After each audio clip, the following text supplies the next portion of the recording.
Yeah. Please tell me that I can't, that I won't, that I fail, that I'll never make it out, yeah. Please tell me all the bad, never good, fill my head full of every single doubt, yeah. Please say any negative thoughts, I pop off when I hear people say I cannot. I get off to the thought of proving everyone wrong, I won't stop to the top, so you better back off and get lost. I'ma stay loud, stay proud, never running out, never heading south. I'll be spreading out, call it word of mouth, can't put me down, I'll be getting loud. You can have it douse, not what I'm about, have your cloud, it be raining now, I keep making sound, go another round, I'm legend bound, can't stop me now.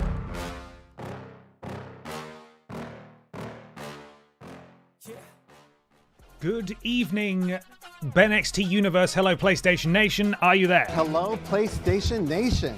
PlayStation Universe confirmed. Oh, there was a brief bit of crowd noise there. My apologies. We don't like to have any crowd noise here. It's not acceptable. My dude. My dude. How are you? How was your day? It's Wednesday night and you know what that means. It's BENXT. Very happy to see you streaming. Hope you're having an awesome day, my dude. Punto. Thank you very much, Stephen, for the bits. Appreciate you, man. Thank you very much. Hope you've had a lovely day as well. I have indeed had a good day. Productive. Pretty much finished the edit on a future episode of Worst Games. I'm excited for you all to see. It's wrestling time, baby.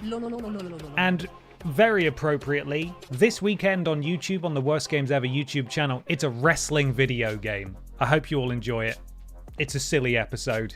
Welcome to BENXT, everybody. Happy Wednesday evening. Thank you to those of you who joined me last night, along with Peter Austin, reacting to Gamescom opening night live. Fingers crossed my internet does a better job tonight. And just a little word to the wise, I have already pre-gamed one drink. This bodes horribly for tomorrow morning at 11 a.m. when we tackle the Elite Four in the Pokemon Heart Gold Nuzlocke Challenge, where I will be presumably tired and hungover.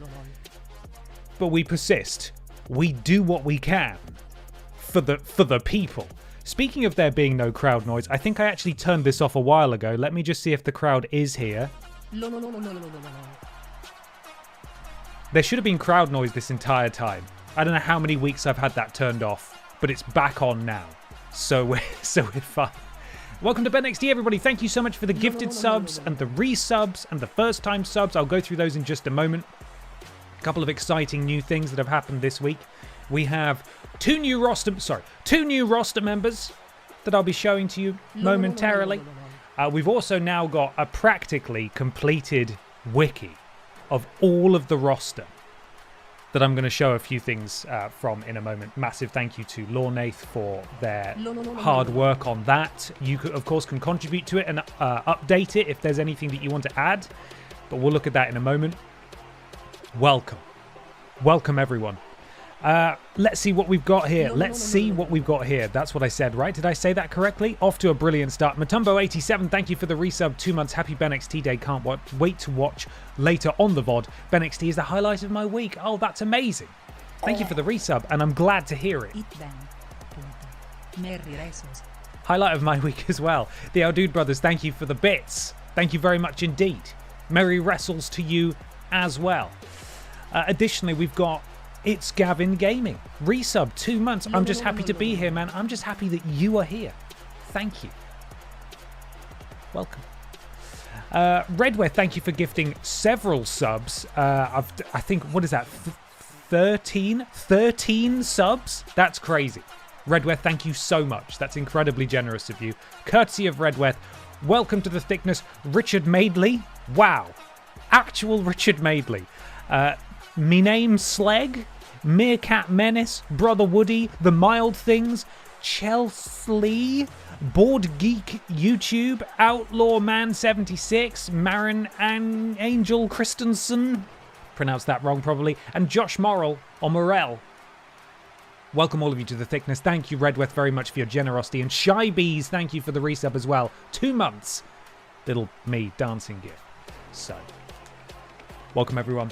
It is BENXT time. Of course, last time we wrapped up an episode of BENXT. They did fix things in that when we went to a new week, we had a full match card. It was all generated. Previous week, that hadn't happened. I went on WWE 2K25 earlier today just to check if there were any new roster members. There were 2. Very excited about them. But since then, literally as I've turned on my PS5 about 15 minutes ago, they have patched the game. Now, I don't know what this is going to do. I don't know what this is going to break, but the patch has now been installed. I should probably just stop patching the game, shouldn't I? But then I wouldn't be allowed to actually download any new amazing wrestlers that people have made. So I sort of have to.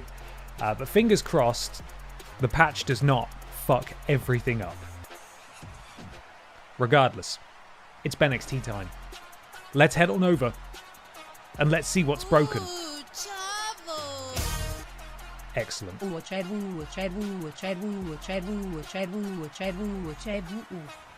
BENXT Day, chat. Chevs. Techiweo, thank you for the bits. Thank you very much indeed. Appreciate you. Thanks, man. Let's go on over. So, we have this amazing wiki now. Massive thanks to Lornath. And I'm not sure if anyone else has had the opportunity to contribute yet, but it's definitely mainly the hard work of Lornath, so thank you very much. Look at this. Look at all of these people. This is the entire roster, barring the 2 who are joining today. They're all here. You can read up on their backstory. You can get some context for what the hell certain members of the roster even are, or what their references to. Let's look at this one. Here's Ben Potter from BENXT. Specifically legally distinct from actual human being and famous blonde man with a beard known as Ben Potter. I don't know about the famous part.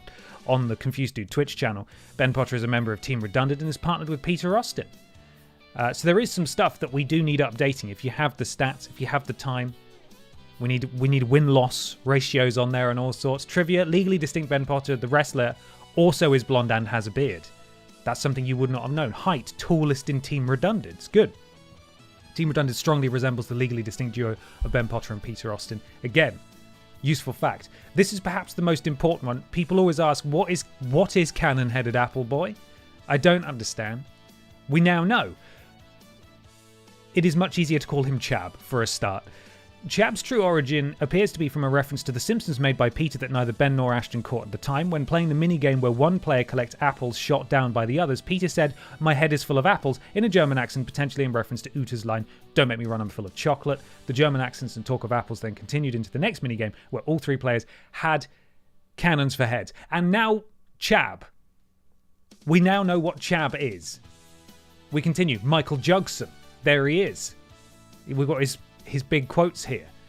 If you order garlic and chips in Newcastle at night and call out to him, he may reply on the wind, "He fucking did." Important to know. BB. BB's favourite time of year is in April. All this stuff you can learn on the wiki. Brian Butterfield, did you know his weight is splendid? I didn't. Now I do. This character is looking significantly more splendid after the Butterfield diet. Good fact. Pippa's mum.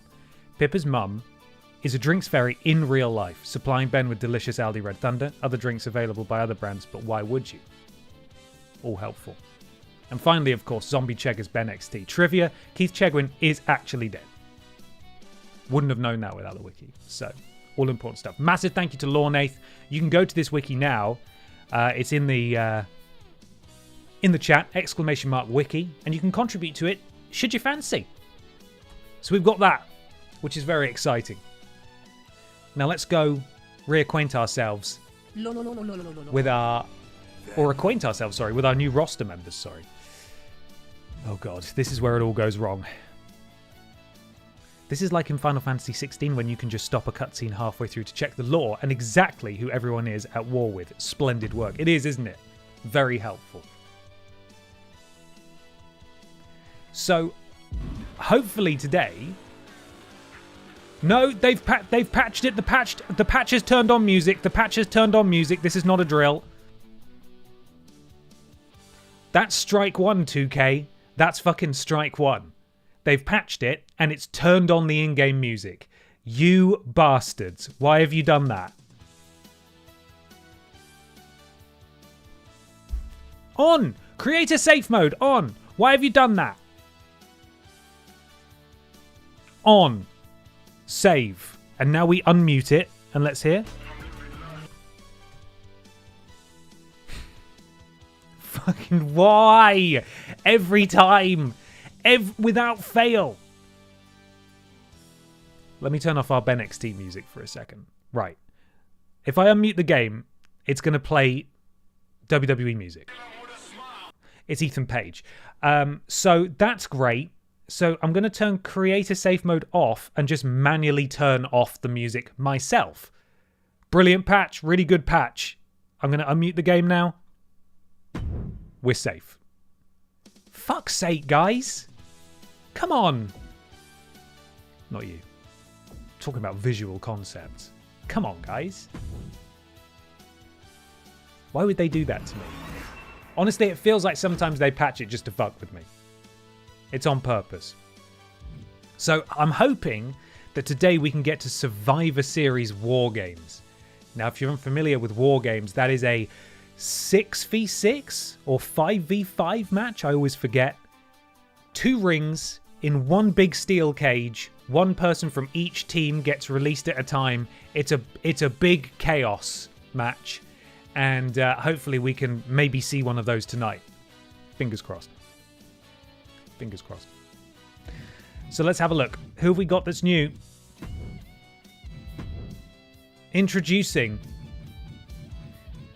to BENXT. We have... He's finally here. Don't look too closely at his face. It's Michael Johnson. Big thank you to Lord Brotovich for finally allowing Mikey to join the fray. Mikey is here. Another new addition, embodying the spirit of this Twitch channel. It's the thickness. The thickness is here. And he, good lord, is he thick. Look how thick he is. It's incredible.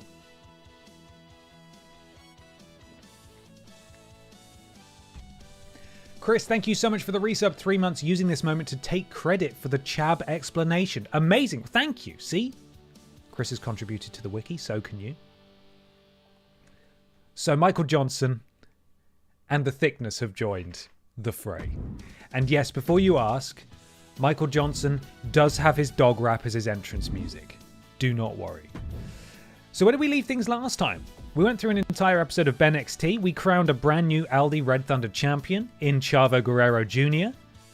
Sadly, who came into this one as champion? I could have sworn it was Grimace, but I don't see Grimace there. This might be a patch thing where Grimace has disappeared for some reason. Either way, Chavo Guerrero won. Ashley Olsen beat Lieutenant Hank Anderson. Does that feel right? Danny DeVito did beat Michael Jugson. That's true. That definitely happened. And the Chevrolet Matiz had a promo with Miss This Legs. And in the main event... Is this right? Have they changed this? I could have sworn it was just Mr. Black and Trowling Badger against Hideo Kojima and Golem. I don't know what Power Musek and Wet Boy were doing there. But maybe they put something else in there. Regardless, doesn't matter. We move on to a brand new show. Let's see if it does it properly. Crossing my fingies. Do we have 5 matches? We do. Peter Austin takes on Carla to get us out of the gates here. Connor and Lieutenant Hank Anderson take on the Olsen twins in tag team action. Dick Mychinko takes on Simon Miller. I believe Dick Mychinko is the BENXT World Champion at the moment. Danny DeVito has a promo all by himself. And in the main event, it's Power Musek versus Trowling Badger. Now, of course, we do need to add a Battle Royal, because Chavo Guerrero does need to defend that title. Which match do we bump? I say we get things off with a bang. We bump this match, because I believe the rest of these are all rivalries, potentially. So, Take out the self-promo. I think the self-promo might be part of a bigger thing, though. That's my feeling. This, I don't think this is. So we're gonna cut this. I'm so sorry, Peter and Carla. It is a rivalry match. Shit. That's not a rivalry match. Then we are cutting Dick and Simon. We're cutting Dick and Simon. Do not do that in real life. Edit match. Customize match. Let's get our first Battle Royal of the night underway. 6-way. We will, of course, be spinning the wheel momentarily. We love the wheel. Now, you guys are not in it, so I'm going to have to ask you to leave. The current champion, of course, is Chavo, so Chavo gets in by default. It is a title match. Spin the wheel. Spin the wheel. Spin the wheel. Take it away, Carla. Hit us with those lols.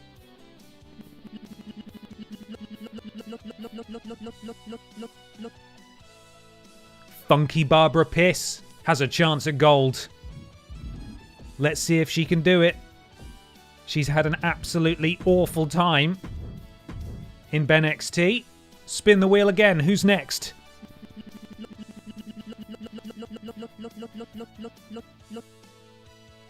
Kat the Writer gets a second outing on BENXT. In the Battle Royal she goes. Spin the wheel.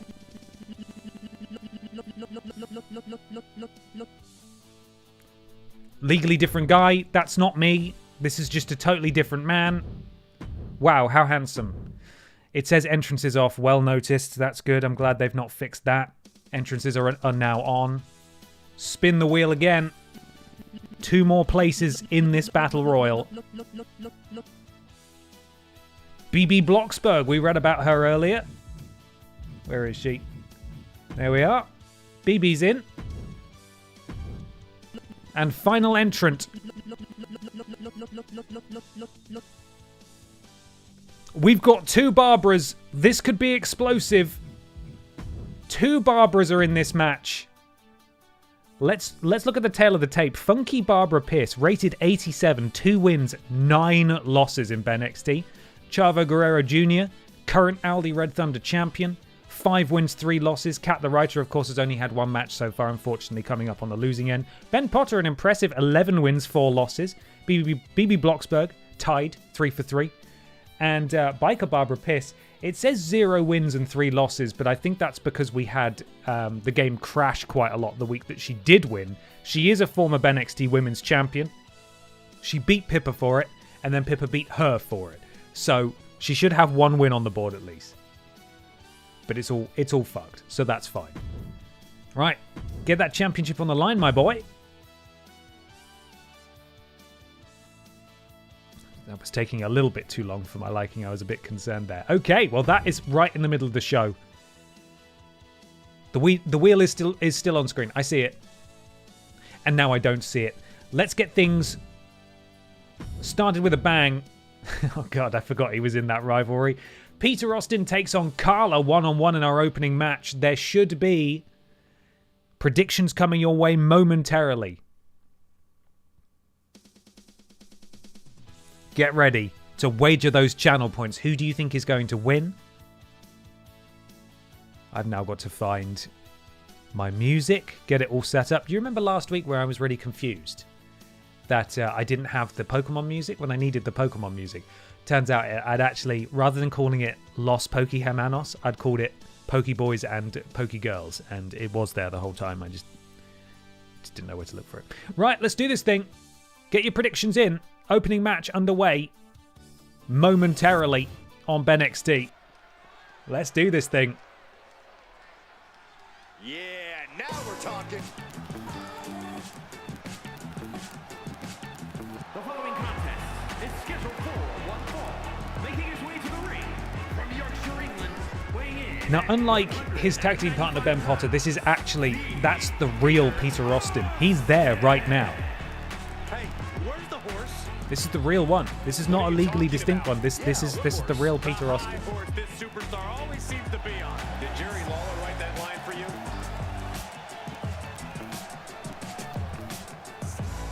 Peter Austin with the channel points in his favour at this juncture.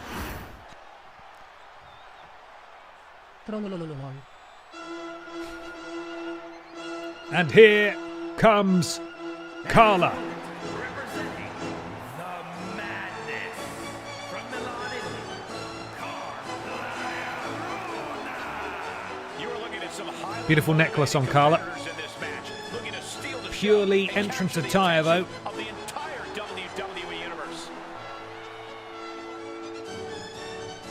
Carla speed walking straight past her opponent. The blinkers are on. She is ready. She is focused. Can she get a big singles victory here? Part of a successful tag team, multi-time tag champ in BENXT, of course, is Carla. She hasn't had a sniff at gold for a while, though. A win, albeit in singles action, over a recent BENXT tag team champion in Peter Austin will surely do something to put her and her tag team partner Santina Marella back in contention, potentially. Carla able to do some slick reversals there. Springboard moonsault, beautiful, no one there. Peter, of course, very agile. Oh, goes for a springboard of his own. It's Springboard City in BENXT, and finally it's Carla who connects initially with the drop kick. And the double stomp to the back of Peter's elbow. Good thing he's wearing those elbow pads. That presumably protected him entirely from all of the damage. Slamming the knee of Peter into the canvas. Carla, another moonsault, connects. Beautiful. We've got two flippy boys here in the opening match of BENXT. Kick out at 1 from Peter Austin. Carla, again, potentially looking for some springboard here. Oh, beautiful springboard head scissors takedown from Carla. And a knee to the inside of the elbow this time. Just looking to bruise both sides of Peter. Oh, but Peter, look at that sort of a step-up double. Oh, my goodness me. Absolutely cleaning the clock. Oh, and Peter's soaring through the air with an unbelievable moonsault. Cleared half the ring up to the middle rope. He's quite far here, but he still manages to hit it. That sort of, was that a knee to the face of Carla? And now Peter looking to gain some momentum back here. Repeated clotheslines as Carla just keeps on feeding. Throws a weak kick there, and the leg is swept. Peter Austin has his signature into the cover. Surely it's not going to be over this quickly. Kick out at 2. Carla still in this thing against Peter Austin. Peter now looking to do some springboard nonsense of his own. Beautiful. And now a counter from Carla. Carla has her signature. I don't know what it is. Beautiful, tying up Peter Austin into the pinning maneuver here, but Peter kicked out at 0. Carla able to stay on the offensive. Flatliner from Carla, that's beautiful. Still not executed a signature though. Has Carla. Carla lifts Peter up to the top rope. What's she looking to do here? Oh, that's absolutely absurd. That was her signature. Peter Austin in real trouble here. Real trouble into the pin. Is this it? Has Carla beaten Peter Austin? Peter's still alive. Peter has his signature. Carla now has her finisher. Can she put Peter Austin to bed? It looks like she was going for it there. Peter with the counter. Peter now has his signature and his finisher. Hits his finisher. Immediately, that's the finisher he stole from Carla. And is he going to turn the tables? Oh, and he doesn't. Not quite. Oh, it really looked like it was done there, but Carla's still in this thing. Peter able to execute the finisher that he stole from Carla and now hits his own signature into the bridge. That is a brutal German suplex, and that will do it. Peter has beaten Carla. A short match, but very competitive. Oh no, who's this? Oh, Peter just got hit by the car. The Chevrolet Matiz is back. And this time she wants her pound of flesh. Peter wore bubble wrap protection last time, but won't be so lucky now as the Chevrolet Matiz gets the... Oh no, and Peter immediately plants the car. I've never seen a cutter like that executed on a motor vehicle. But Peter, despite having wrestled a very competitive match, turns the tables on the Chevrolet Matiz immediately. And the Matiz able to power out of that submission, thankfully, on the part of the Matiz, I suppose. Peter with a counter. Oh, beautiful. Does a backflip off the bonnet of the Matiz. The Matiz now. Whoa, look at this. This is unbelievable. Shotgun dropkick from Peter Austin as he continues to roll here. You have to wonder if legally distinct blonde-bearded man Ben Potter, his tag team partner, is watching from the back. and what he makes of this potentially. The Chevrolet Matisse now ducking under. Oh, but look at this from Peter. Absolutely beautiful from this man. And this, of course, is a post-match beatdown. It's not a proper match. I believe it will only end with someone being knocked out. And at the moment, it looks like it might be the Chevrolet Matisse that's about to be hit by Peter. In a total reversal of fate, springboard dropkick. Oh, the Matisse absolutely no-sells it. Peter just colliding off the bonnet of the Matisse, but now still able to get back up. Standing shooting star. Beautiful. I can't believe he's still got gas in the tank, quite frankly. Maybe he siphoned some. Of course, the Chevrolet Matisse is a petrol car. Didn't know if you knew that. Now you do. Peter stamped to the wheel rim. I think he might have dented some of the paneling there. Oh, and a counter from the Chevrolet Matisse. And now the Matisse looking, to plant Peter Austin. That's probably what she was looking to do this entire time. She's got another finisher, immediately manages to do it again. If she hits this, then she is going to be standing tall at the conclusion of this run-in. I don't know what she's looking to do. Peter sweeps the leg, though. And now Peter looking to come out on top. Oh, he was looking for that same move that he beat Carla with. Counter from the Chevrolet Matisse, who's going for a finisher again. And that's going to do it. Chevrolet Matisse stands tall over Peter Austin. The attack after the match, there was absolutely no way Peter could have been prepared for that. And although he put up a good fight, it is once again the Chevrolet Matisse who hits Peter first. A little bit of Vidiot's history there being acted out on BENXT. Some 7 years after the fact. Beep, beep indeed. 3 cats in a dressing gown. Thank you so much for the resub. 3 months. 3 months for each of the cats in that dressing gown. Unbelievable. Thank you very much indeed. Wow, what an opening match. The rivalry continues to run rampant here. Hello, controller? There we are. Let's skip the rivalry action. Up next, it's Team Lickett taking on the Olsen twins. This will be an upsetting one to watch. Predictions coming your way in a matter of moments. Hey guys, can I show you a cool game that I bought? You want to see it? Now I know you're jealous because now I have Kung Fu Panda 1 and 2 on PS3, and I bet you don't have any of them, do you? I bet you've got none of the Kung Fu Panda games. It's because I've got them. I'm the only one. I'm the only guy who has both. So, nice try. I swooped in, I got them.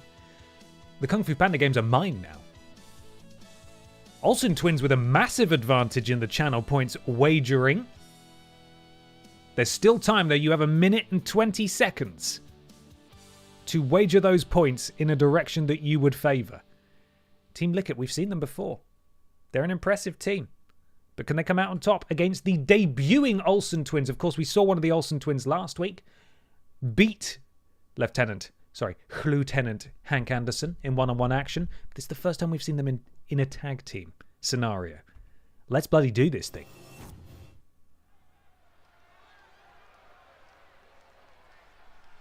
Look who it is.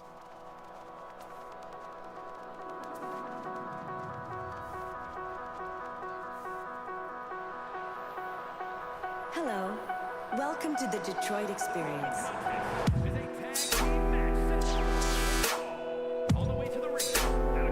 Unbelievable theme. Unbelievable theme.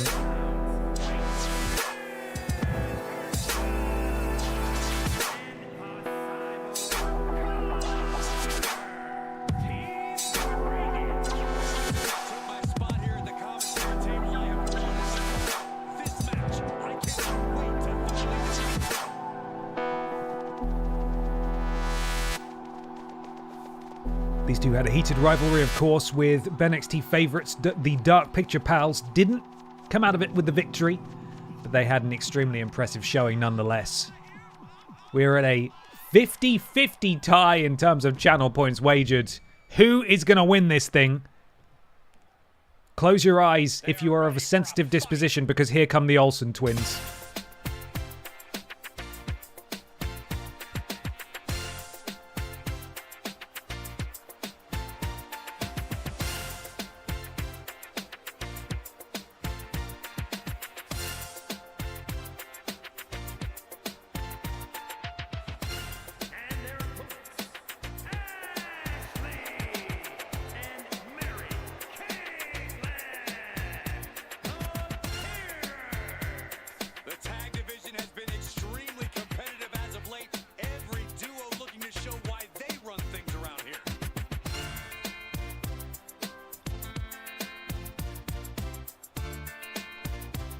I actually have absolutely no idea which one is which.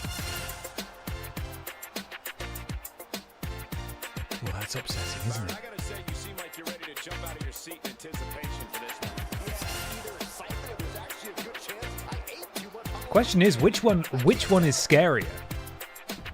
That's what we should do a channel point prediction about. Truly, shouldn't we?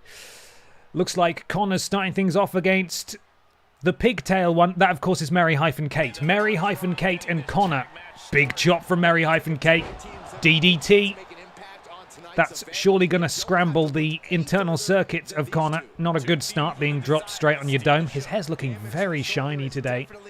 That could be a factor that will benefit him as he gets dropped by Mary-Kate. Oh, my goodness me. For someone so short, she really did fly all the way across that ring, didn't she? Connor, big counter, and Zaguri to the side of the head of the, I want to say, 11-year-old. And Connor dropping repeated bionic elbows to the knee of Mary-Kate, but a counter kick straight to the groin, it looked like, from Mary-Kate. Another counter from Connor, sweeps the leg. Connor now. Mary-Kate back to her feet. And now Connor sending Mary-Kate into enemy territory. Oh my goodness me, that was the biggest slap I have literally ever seen in my entire life. That was so unnecessary. Lieutenant Hank Anderson wound up on that slap for about 6,000 miles and absolutely took the features off the face of Mary-Kate Olsen. Brutal. Take that man's badge away from him. Ashley Olsen interjecting to break up that pin. That, of course, means that she is now not able to come in again to break up a pin until she tags out, when that is reset. Mary-Kate now looking to potentially tag in her sister. Whoa, my goodness me. Mary-Kate has been eating her Weetabix, that is for sure. And with a tag, in comes Ashley. Ashley is now legal in this match. Sent on to Connor. And now, Ashley... Oh! The knees driven into the hamstrings of Connor. I don't think he has hamstrings, but you never know. Beautiful standing shooting star. Moonsault, sorry. They're easy to confuse. Into the corner he does go indeed. Elbow from Connor. And Ashley now sent into enemy territory as Connor limps over to make the tag. And now Lieutenant Hank is in. Power slam from Connor. And then, oh, a diving headbutt from Hank Anderson. His hair is very shiny as well. Was his hair always this shiny, or is that a patch thing, having broken it slightly? Beautiful. Head scissors takedown from Ashley Olsen. She gets Hank back to his feet. The referee is firmly in the way. I can only assume something impressive is happening. And a dab. That is a dab. We have a dab confirmed from Ashley Olsen. Ashley Olsen did, in fact, just dab on Hank Anderson. That's got to be humiliating for the detective. Oh, my goodness me. Massive kick to the face of Hank Anderson. And in comes Mary-Kate again. Hank, though, able to take the early advantage. Tag. In comes Connor. Looks like these two are going to renew hostilities now. Oh, this cannot be legal. That is absolutely despicable. Absolutely despicable. And the referee didn't do anything about it. All is love and fair in BENXT, I suppose. If you get in that ring, you're going to get beaten up. Beautiful from Mary-Kate. It looked like Hank was trying to interject there, and he did. And now he's broken up that pin, but Mary-Kate does have her finisher. Can she pull it off? Oh, my goodness me. Connor just launching Mary-Kate across the ring. Kick out of one, though. Can Mary-Kate hit this finisher? She's the only one who's remotely close to it. Although, having said that, Connor does have his signature. What's he calling for here? This could well be it. Right in. Oh, my goodness me. And a bionic spear there from Connor. Straight into the pin. Ashley, I believe, has entered the ring to break up that pin. And now exiting immediately. But Mary-Kate is on her own. Connor I believe was maybe setting up for his finisher there, and Mary-Kate's sister paying dividends, just punching Connor in the back, distracting him. Backbreaker, though, from Connor to Mary-Kate. And Mary-Kate desperate to make the tag. She's starting to crawl towards that corner. Connor, though, just toying with the teenager. Getting quite hard to watch, quite frankly. Tags in Hank. And now it's Hank's turn. Springboard crossbody to the prone Mary-Kate Olsen, who is really suffering now. And another quick tag. Of course, Ashley Olsen not able to come in because she broke up that pin attempt. So Mary-Kate is all on her own. Connor has his finisher. And it could just be a matter of time before Team Lickett walk away with the victory here. Just wrenching on the ligaments of the leg of Mary-Kate. And of course, she's still growing. That's not good. That could cause lasting damage. And into the sharpshooter goes Connor. This is going to be agony for Mary-Kate's back. But she's able to slip out of it. And the counter sends Connor rolling over. And now, Mary-Kate needs to take advantage. Throws Connor into the corner, and it's a tag. And the much fresher Ashley Olsen is now legal in this match. And what are these two looking to do here? With him up on top. Oh my goodness me, that's beautiful tag team offense. In fact, I think that was a tag team finisher to Connor. Into the cover. Although Hank, unfortunately for the Olsen twins, is going to be there immediately to break it up. That was their tag team finisher. Beautiful. Almost an Ethan Page twisted grin there, but Connor able to dive for the tag. Hank is now legal in this match, able to intercept Ashley, who then counters. Ashley now has her signature. Can she take advantage while Connor is down and out for the count on the outside? Mary-Kate back in. This is an interesting tactic considering how much damage Mary-Kate has had in this match. Just rubbing salt in the wound now. Knee drop to Hank. Connor is back in this thing now. He is waiting for a tag on the apron. Hank, though, electing to stand up immediately. Oh, and a pop-up. Just punch leveling Mary-Kate, who continues to take punishment in this match. Oh, a very timely tag indeed. Just as Hank was diving. And what is Ashley looking to do here? This could be her signature. Oh my goodness me, that was innovative. Into the pin. And Connor's a bit confused. Is not able to break it up. And of course now he's not allowed to come in and break up a pin attempt.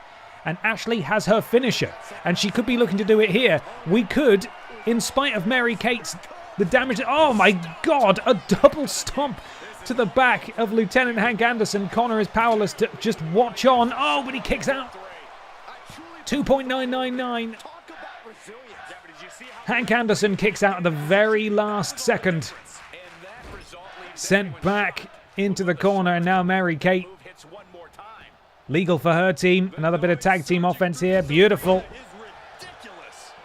And it's Hank who's in trouble as Connor screams for the tag. But Hank cannot get to him. If Hank is able to make this tag, then the Olsen twins are in trouble. In fact, Mary-Kate, I believe, has just used a special move to get her finisher immediately and may well be looking to get it. Use it here, potentially, as well. Oh, I believe this may be it. Oh, my God. Face first. I think the Olsen twins have done this. Connor is not allowed to break it up. And the Olsen twins have beaten Team Lickett. I really thought it was Team Lickett's match. I'm going to be honest.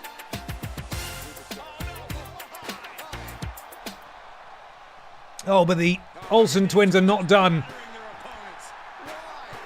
Using steel chairs to beat down Team Lickett. Have you not proven your point already, girls? Why do you feel the need to attack them after the bell? Absolutely unnecessary brutality there shown by the Olsen twins.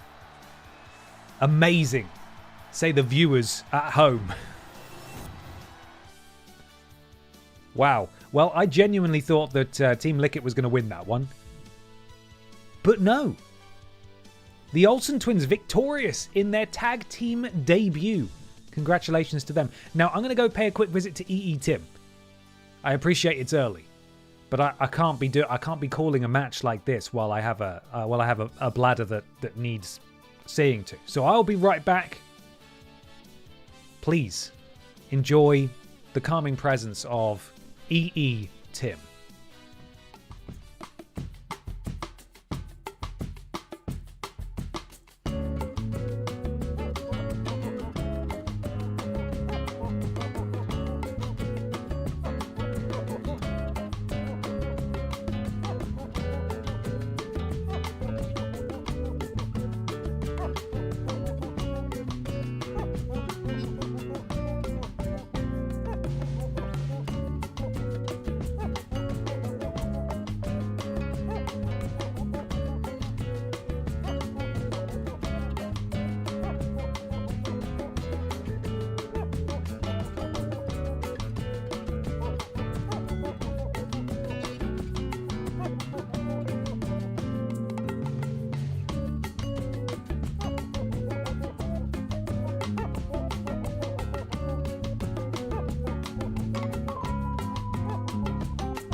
Okay, we're back. Apologies for that.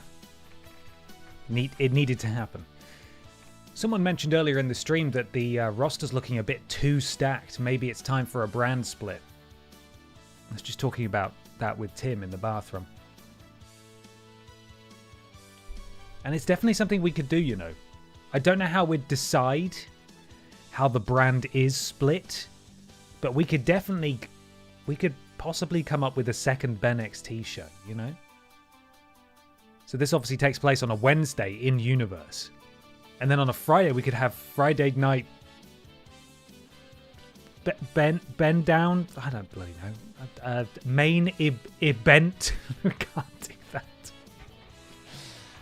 Something to consider, because a lot of these folks, unless they get called up by the wheel, do not get featured, and it would be nice to have more regular stuff. And periodically, we could do another brand split. You know, like once or twice every in-game year, we shuffle all the rosters around. So anyway, something to think about. Surely Pip Down is right. Well, I mean, SmackDown was named for The Rock, wasn't it? Lay the SmackDown. Why can't Friday Night Pip Down be named for Pippa as the greatest BENXT Women's Champion we've ever seen? Okay, something to think about. I may have just made loads more work for myself. Maybe next week we'll do a draft. That'd be fun, wouldn't it?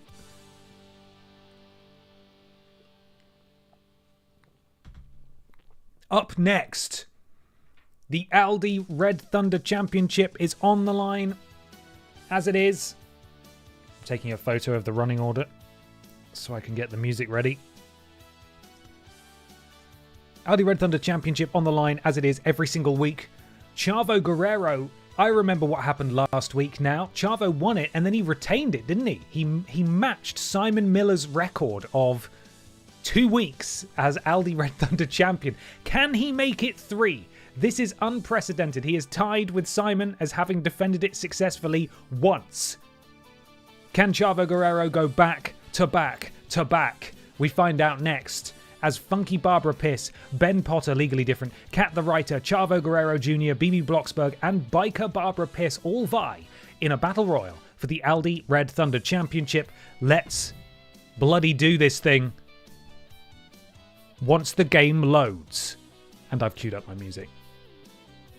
Thankfully, there's 2 Barbara Pisses, which makes things a little bit easier. I want to see those fucking salutes, my boys. Let's get these salutes going. Sorry, the button was a bit premature.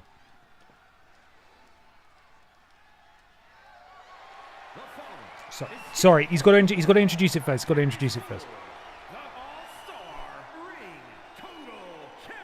Yep, ALDI Red Thunder Championship. That's what I said. That's what it's called. There we are. We got it. It's pissy time. Now, there are 2 opportunities in this match for the Piss family to bring home gold tonight. And momentum's going to be very important going into Survivor Series Wargames in just a couple of weeks. Of course, we've got those Survivor Series Wargames matches. And I've already decided that the Piss family will be in one of them. The women's one. Maybe the wheel needs to decide who their opponents are. But we shall see.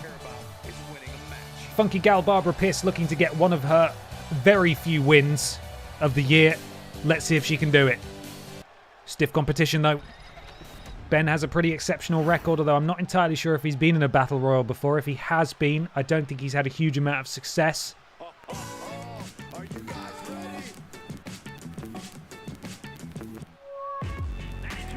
Of course, this is a legally different man. I don't know who that is.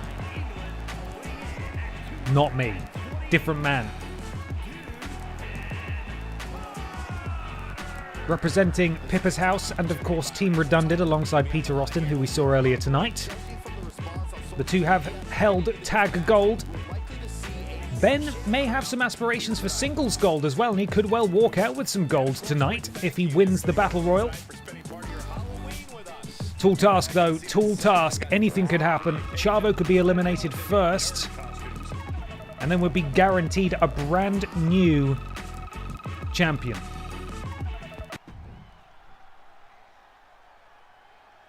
Smack Dude, as in SmackDown, and Confused Dude? Does that work? Smack Dude might get you banned, come to think of it.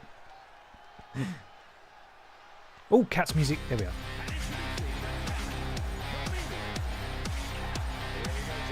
It's Cat the Writer. Looking to get a big victory tonight. And what a way to get on the scoreboard in BENXT by winning a championship.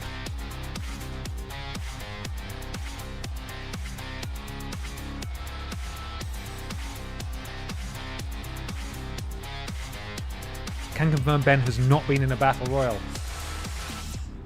Proving time then for Legally Different Ben Potter. Oh no, oh she tripped, it's fine. Just getting that out of the way early. You can't really afford to trip in a Battle Royal. If you trip, you're probably eliminated, so. But here comes our champion, Chavo.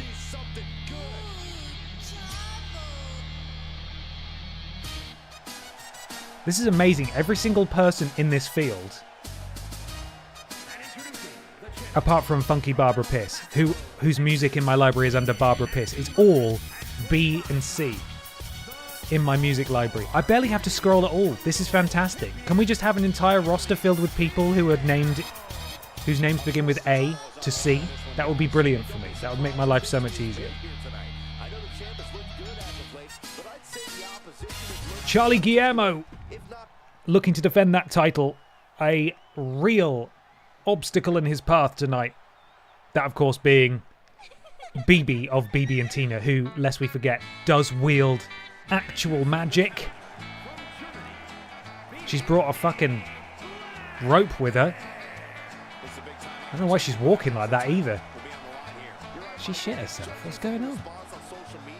She's walking like a 70-year-old man. Is that what it's like in the TV show? Anybody here watched BB and Tina, the German children's television show? Does she walk like that? And Corey, I can tell you these superstars are excited to be able to compete tonight on Halloween. BB also looking for a big win here. This is a huge moment maker being called by the wheel. But it's up to you to take advantage of the opportunity. No one knows when fate will smile upon you. But once it does, it's up to you to bring the gold home. Nobody controls the wheel. And Biker Barbara Piss looking to add to her collection. Looking to win a second championship in BENXT. How will the two members of the Piss family coexist tonight? It's difficult to say. She is arguably the only member of the Piss family, really, to have achieved all that much, expertly weaving through all of her competitors at ringside. Or maybe she just clipped them all with her bike. It's impossible to know. She wants to win. She doesn't care.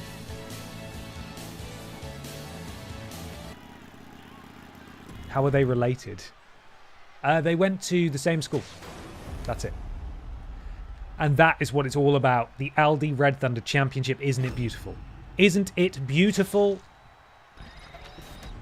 Why did it say champion and not championship? Weird. Okay, we're underway immediately. Biker Barbara Piss pairs off against the champion. Funky Barbara Piss with Kat the Writer. Now, of course, Kat the Writer debuted against Barbara Piss's daughter, Barb Pissdottir, in a losing effort. But the Pisses potentially looking to continue the grim work of their daughter. BB and Ben getting hostile in the top right corner of the ring there. Dean the DM, thank you so much for the resub. 4 months. BENXT, let's go. Let's do it. I don't know what funky gal Barbara Piss is doing. That's dangerous. Huge shoulder tackle from the middle rope. And now, taking it to the champion. Big display of power from funky gal Barbara Piss. Now, of course, we've seen what Barbara Piss can do, but we have not really seen if Barbara Piss has any staying power whatsoever. Some might say she's all sizzle and no steak, all flash and no substance. She can do the impressive things. She's got the great entrance. She's a crowd favourite, but she really can't string together those wins. She simply hasn't done it so far. Looking to eliminate Kat in the top left. As Ben and BB now team up to try and eliminate Biker Barbara Piss, maybe identifying the fact that she is rated in the sort of mid-80s and they are not. Oh, and the power of Kat. Kat the Writer. Oh, beautiful. That electric chair drop. Oh, and Biker Barbara Piss has been eliminated by BB immediately. Barbara and the Cat and the Chavo and Barbara BB and Ben and Barbara and the Cat and the Chavo and Barbara BB and Ben and Barbara and the Cat and the Chavo and Barbara BB and Ben and Barbara and the Cat and the Chavo and Barbara BB and Ben and Barbara and the Cat and the Chavo and Barbara. Techiway, thank you very much for the bits. Oh, Kat's in trouble. No one there to eliminate her, though. Biker Barbara Piss, potentially the most qualified member of this match, stats-wise, championship-wise. The only person in this match to win a world title is the first out. That is quite the upset. We're down to 5 now. Ben, oh, beautiful springboard moonsault, but funky gal Barbara, the last hope for the Piss family in this match, able to get out of the way. Oh, look at the power of Barbara Piss, slamming down the tag expert Ben Potto. Immediately gets back to his feet. Oh, and a huge shoulder tackle as well. Kat the Writer in trouble in the corner. Chavo looking to him. Oh my goodness me, that was the Sparkle Splash, I believe, from Barbara Piss. A tribute to her wife, Sparkles. And then decides, strangely, to turn her attention immediately with a running power slam to the champion and not press the advantage against Ben Potter, who is being given the time. Oh, and the Piss Warm Stunner to the champion. Can she eliminate Chavo right here? This could be it. If Chavo goes out, we are guaranteed a new champion. Chavo very close to being eliminated. Barbara now pressing the advantage against the champion. Ben just not. He needs to stop trying that move. He keeps missing whenever he does it. We could be about to see the champion eliminated here by funky Barbara Piss, who has clearly heard everything I've said about her on commentary, that she needs to do better.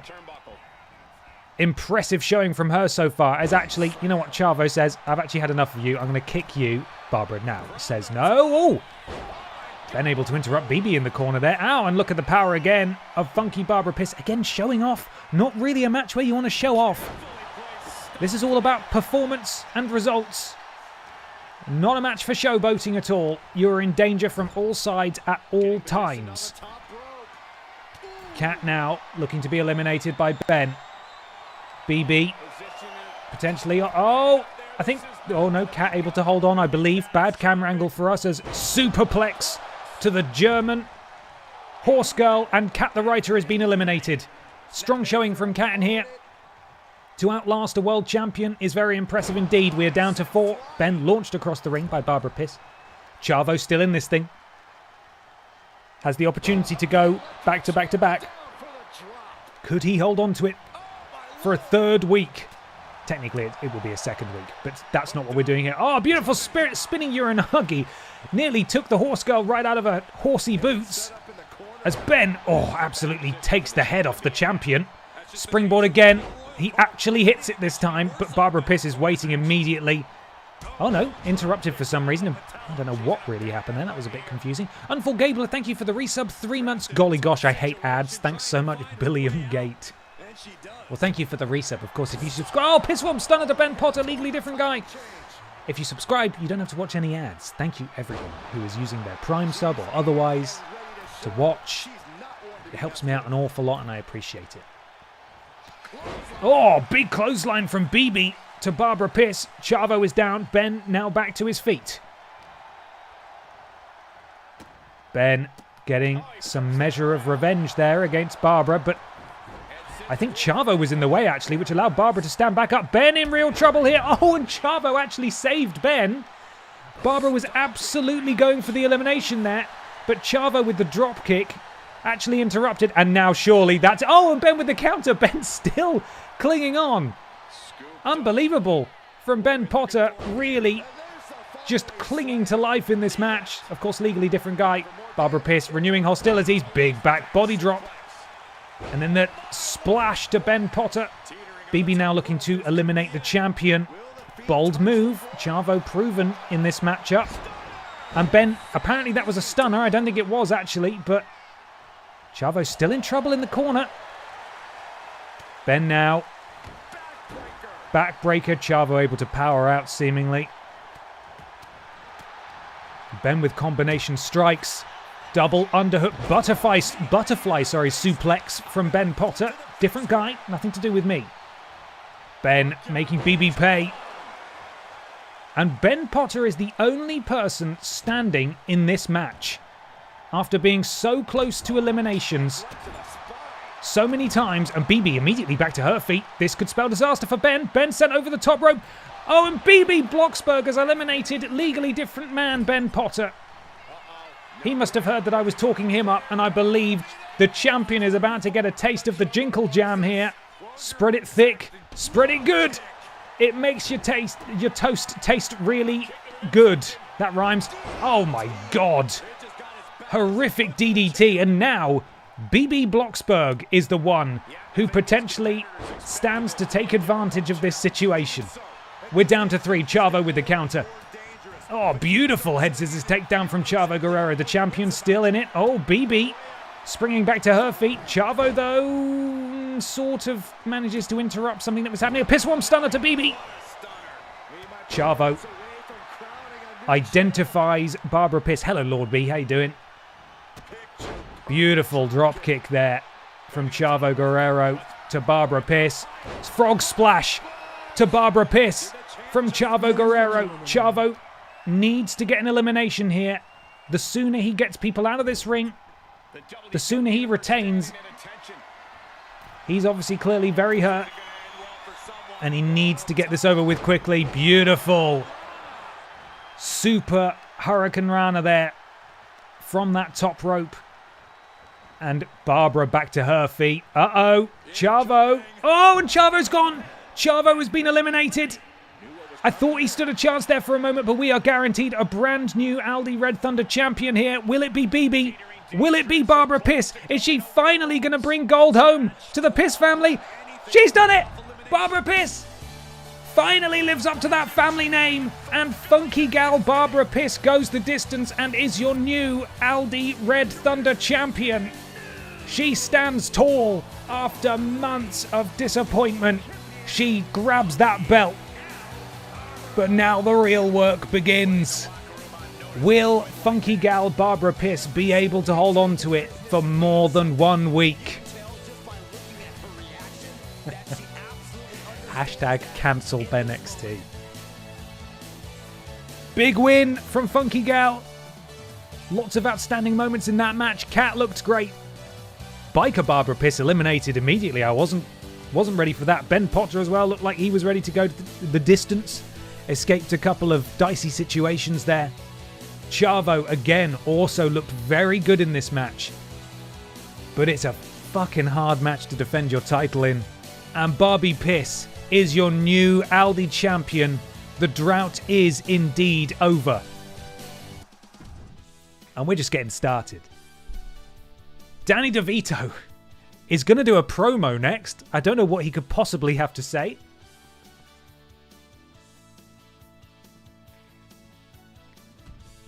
I'm sure it's good, though.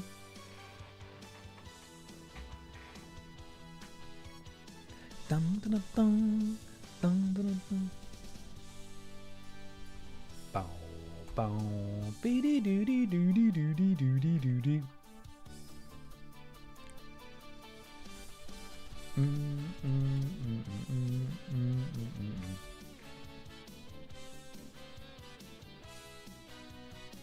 Ba, ba, ba, ba, ba.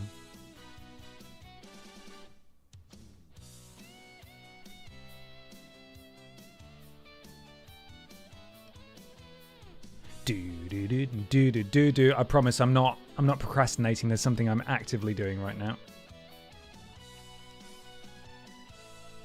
Okay, let's see what... Oh! I think something's about to happen. Hello, IV1. Good morning to you. Very good early morning to you. Do. Right, what is it that Danny DeVito has on his mind? Let's find out. Will he get an entrance? He does sort of get an entrance.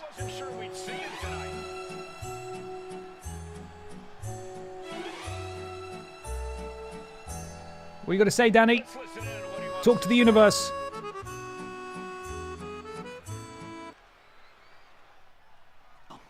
I don't know how many years on this earth I got left. I'm gonna get real weird. And the people know he can back it up. Wasn't expecting there to be music in this. Because they foreclosed on your bitch. Yeah, you got proof? Proof? What are you talking about, proof? A deed, Guys, paperwork. he's Go as get your serious proof. as Bring I've it back ever here. seen We'll look at the him. paperwork. A determined statement just made. I'll give you proof. I don't know if they wanted money or they wanted something more sexual. Sounds like this crowd is behind him. And the people want to see him do it. They want to see him win without breaking a sweat. I put me that time closer. But talking about it and doing it are two different Hello? things. Well, my intention there was to play some Danny DeVito quotes in the background, but that was a terrible video, so that didn't work at all. We got a trophy though, so that was exciting. Well, that was a total waste of my time. Apologies for that. I thought let's play some Frank quotes while we listen to him talk, and that was a fucking awful video. Never mind. We move on. Good promo. I have no idea what he even said. Did he call out Michael Jugson? He's in a rivalry with Michael Jugson, but I have no fucking idea. Whatever. Waste of time. Ben, have you seen that Fisher Price Always Sunny in Philadelphia playset? No, I haven't. Is that real? Does that actually exist? Surely it doesn't. In our main event, Pau Musek takes on one half of the BENXT Tag Team Champions, Trowling Badger. I think this is rivalry. We're going to skip that. We don't want any spoilers. Prediction coming your way in just a second. Hello, number 27. How you doing? Good evening, everybody. Welcome to BENXT. Those of you who've just joined us. We have a brand new ALDI Red Thunder champion, Chavo Guerrero. Very nearly did it in the final 3 of the Battle Royal, defending his title, but it was actually Funky Barbara Piss who finally managed to get a big win and has captured the championship.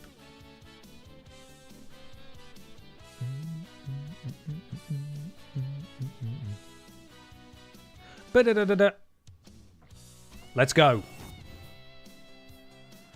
Oh, already in the ring. I can't wait for this. Been a long time coming. Oh no, the sneak attack from Trowling Badger.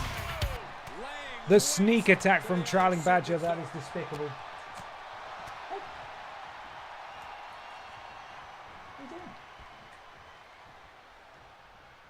Are we going to get a bell?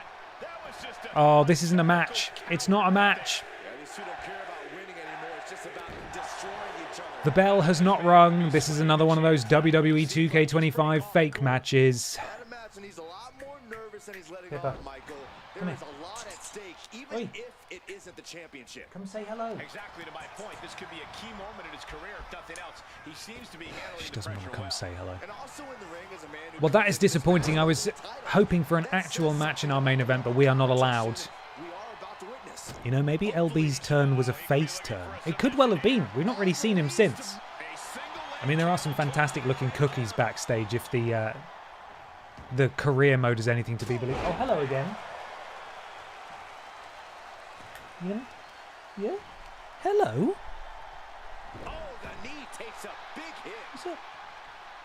Have you been asleep? We haven't seen you for a while. It's not as hot now, so she's less likely to sort of hide away outside. She actually wants to come and steal my warmth. Don't you? Oh, wow. Well, that is exceptionally fast, but I can actually confirm that is. It's a Pip down. BENXT Women's Champion Pippa is here.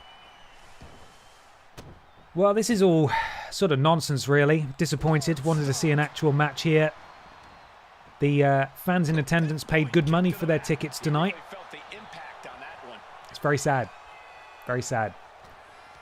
Palmusek, though, looking to be in control of Trailing Badger, who, of course, was the one who did the sneak attack. So, there we are. Dan Locky25, thank you so much for the resub. 4 months. Hello, Ben and BENXT Universe. Met former Red Thunder champion Simon Miller after a show last Thursday, just as the notification came up that his BENXT promo had been uploaded on YouTube. Oh, amazing.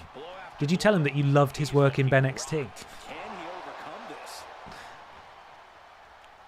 Something's happening in the corner. No idea what it is. Referee fully in the way. Oh, running bulldog from the corner.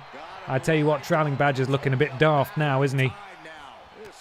As Palmusek, the lucha sensation, takes down Trailing Badger with repeated clotheslines and the leg sweep. Palmusek now has his signature. And Trailing Badger not really coming out of this looking very good at all. Ducks under. Beautiful. Head scissors takedown. I think that was his signature, actually. Just a Hurricane Run. Palmusek has his finisher. Could be looking for it now. Don't know what it is. Is it this? No, it's not. He's just trying to make him tap up. But, of course, Trailing Badger, as we know, is a submission specialist in BENXT. One of few. Couldn't see that coming, though, for some reason. Pretty obvious. And now what can Palmusek do? Big knee to the face from Trailing Badger. Palmusek into the ropes, comes back. Ducks under, does Trailing Badger. Oh, and a headbutt. A Glasgow kiss, if you will, from the big Scotsman. Oh no, look at that, the surfboard stretch. Palmusek able to get out of it though, and he does have that finisher. Can he use it? I think that's a big yes. And that's it. That wasn't a match, that was actually nothing. I'm not a big fan of when the game puts those in, because they're pretty boring. But Palmusek stands tall over Trailing Badger in that encounter. Really good one. Really good. Well done, everyone. Glad we did that together. No winners. Only losers. But now we get to move on to next week. And as you'll be able to see, there is only a few more days after this next show until we get to Survivor Series Wargames. That's what it's called, with the big crazy matches in, and I'm looking forward to that. Let's see what we got.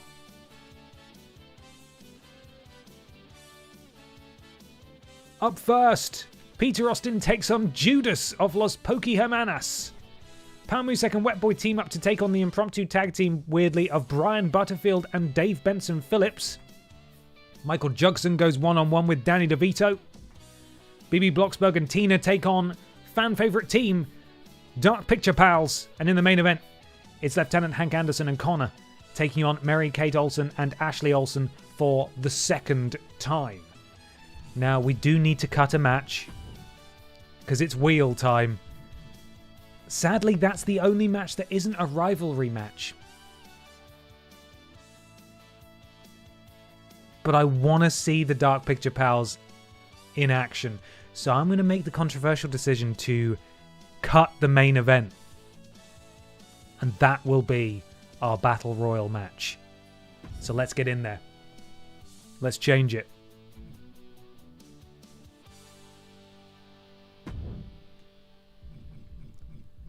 Battle Royal. I always look in the wrong place for it. So our current champion is, of course, Barbara Piss. Who'd have thought? Not me. Oh, she's funky, isn't she? Funky Barbara Piss. Funky Barbara Piss is in. And then it's time for the wheel. Let's get the wheel going. Who joins the fray tonight?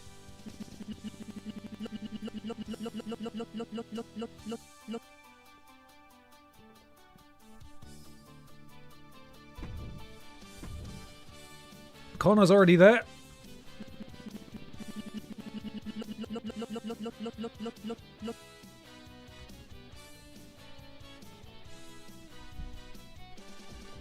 Mona Wanks is in the Battle Royal. She's in. Next.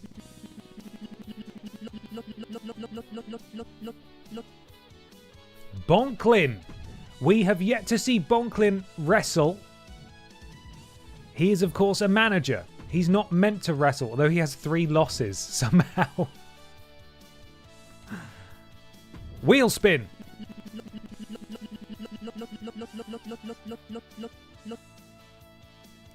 Well, he gets a second chance. Of course, legally different. Don't know who this man is. Never seen him before in my entire life. Can he avenge his loss last week and the final member of this Battle Royal? It's Santino Marella.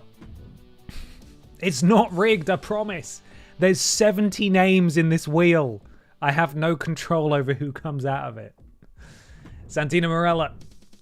1 win, 1 loss. Of course, this is a new Santino Marella because the original one was broken by an update in WWE 2K25.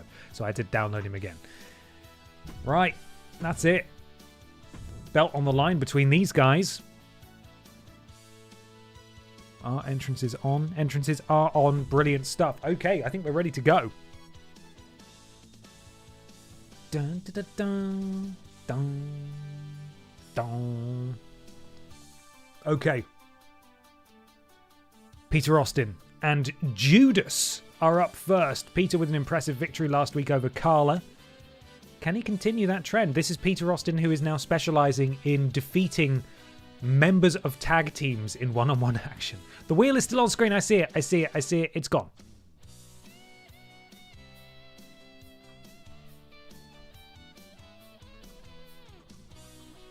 You know, I'm going to fucking leave it on. Fuck you guys. Let's go.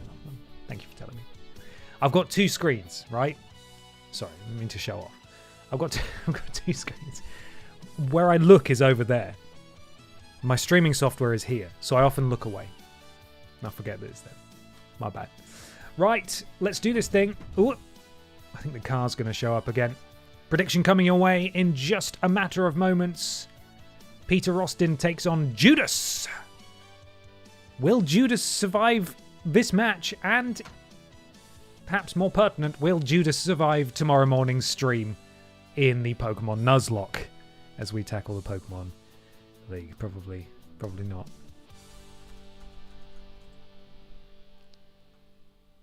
Sorry, I'm just messaging the Drinks Fairy. I'm running empty, guys. I'm running empty.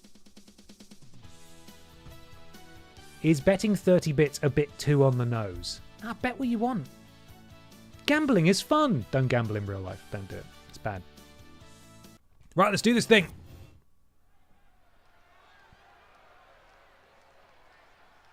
Things are about to get good. Can Peter go back to back? 2 victories in as many weeks. Perhaps he's looking to match his tag team partner, legally different man, Ben Potter. And his impressive win-loss record. Although Ben entering Battle Royals exclusively the past couple of weeks, the odds are significantly against him, quite frankly. Stands a far better chance of adding more losses than he does victories. Right, let's do this thing. Peter and Judas. I know what the music is this time. I know where to look for it. And I've got it ready to go. She comes.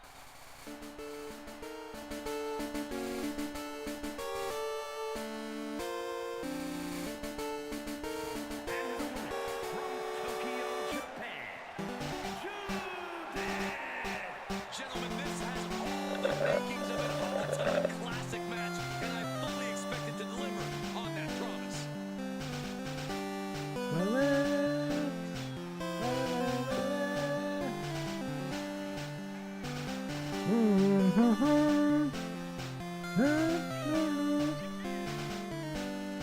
Pippa's still here, by the way. Nope. I had to say it, didn't I?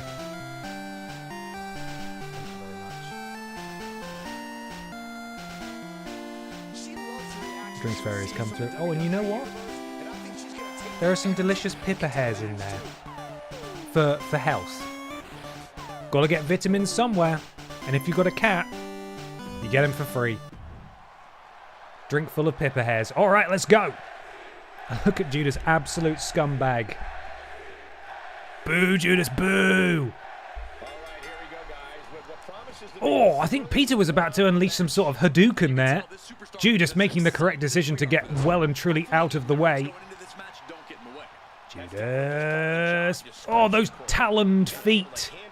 I realise it was the knee, but who knows? Birds are fucking weird. They're basically dinosaurs. There's got to be something strange going on in the knees of Judas as well. I don't trust it. Stay away from birds. They're frightening. If you watch the Resi stream, on Monday you'll have heard that the geese nearly took me away twice. They came for me. There's a Cody Rhodes fan there in the green shirt in the corner. He's not welcome. Can we get rid of the Cody Rhodes guy, please? Cody Rhodes doesn't go here. Peter taking it to Judas on the outside. And now returning the favour, double stomp to the arm. And that man at ringside was absolutely terrified. Let's have a closer look at that coward in his worst moment. We saw you scamper away, huh? That's embarrassing, man. You were on international television. Let's see what's going on in your head. Absolutely nothing. Just balls. There's just balls in there. Back to the action now. Into the cover. Peter's pinning Judas already. Sorry, wing. Yes, the wing. The wing of Judas. Peter calling for something. He loves a springboard move, does Peter, off the top rope. Oh, beautiful. Oh, but a counter from Judas. Snatching Peter out of midair. And a springboard move of her own that doesn't quite hit. But perhaps... Oh, no, absolutely does not hit hard enough. DDT from Peter Austin. Oh, Judas absolutely no-selling the DDT. But that did not work because Peter is there immediately with a head scissors takedown. And now what's he going to do? He's mad. He's cross. He's landing those big strikes and a leaping cutter from Peter Austin. Peter now has his signature. This could be over very quickly, actually, from Peter. Back body drop there, but he holds on. Oh, these are German suplexes. My bad. My mistake. Spins her out for a beautiful regular suplex. And now Peter dragging Judas into somewhere. Into the cover, actually. Very good. Taking her away from the ropes. Oh my god, that was actually a shit match. But hang on, the lights have gone out. The lights have gone out. What's happening here? Oh my god, it's the Chevrolet Matisse. The Chevrolet Matisse are teleported into the ring. Oh no. Peter with the... Oh, and Peter just chokeslammed straight to hell by the Chevrolet Matisse. For the second week running, Peter thought he was in the clear. A much easier victory than the week before, but Peter was absolutely hit by that car. The Chevrolet Matisse practically teleporting into the arena tonight. Peter caught totally unawares, no chance to defend himself, and just chokeslammed right in the middle of that ring. Devastating from the Chevrolet Matisse. I would say that was a great opening match, but there wasn't an awful lot to that. Let's hope that the Pokey Boys can do a bit more. As the team of Pao Musek and Wet Boy take on Brian Butterfield and Dave Benson Phillips for some reason. This is my mate Dave playing guitar. Good, isn't he? Hang on, let's go back. Let's have another listen to that. You ready? Well, yeah. Dave is good at guitar.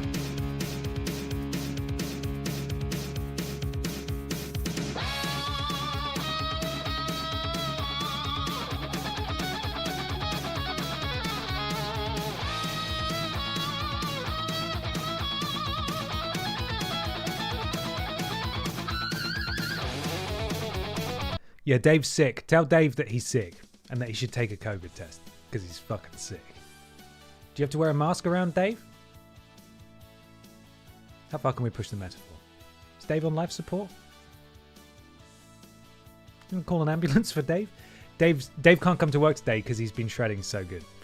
Anyway, up next, the team of Pal Musek takes on Brian Butterfield, and again, weirdly, whenever this game needs, hey, we need a thrown together tag team, they pick either a singles guy and someone who's actually in a real tag team, or two guys who are actually in a tag team but they're from different tag teams. Really bizarre, don't know.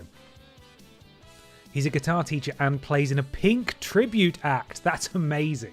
That's so cool. Hey, Pink's brilliant. Hi, Batman fan Drew.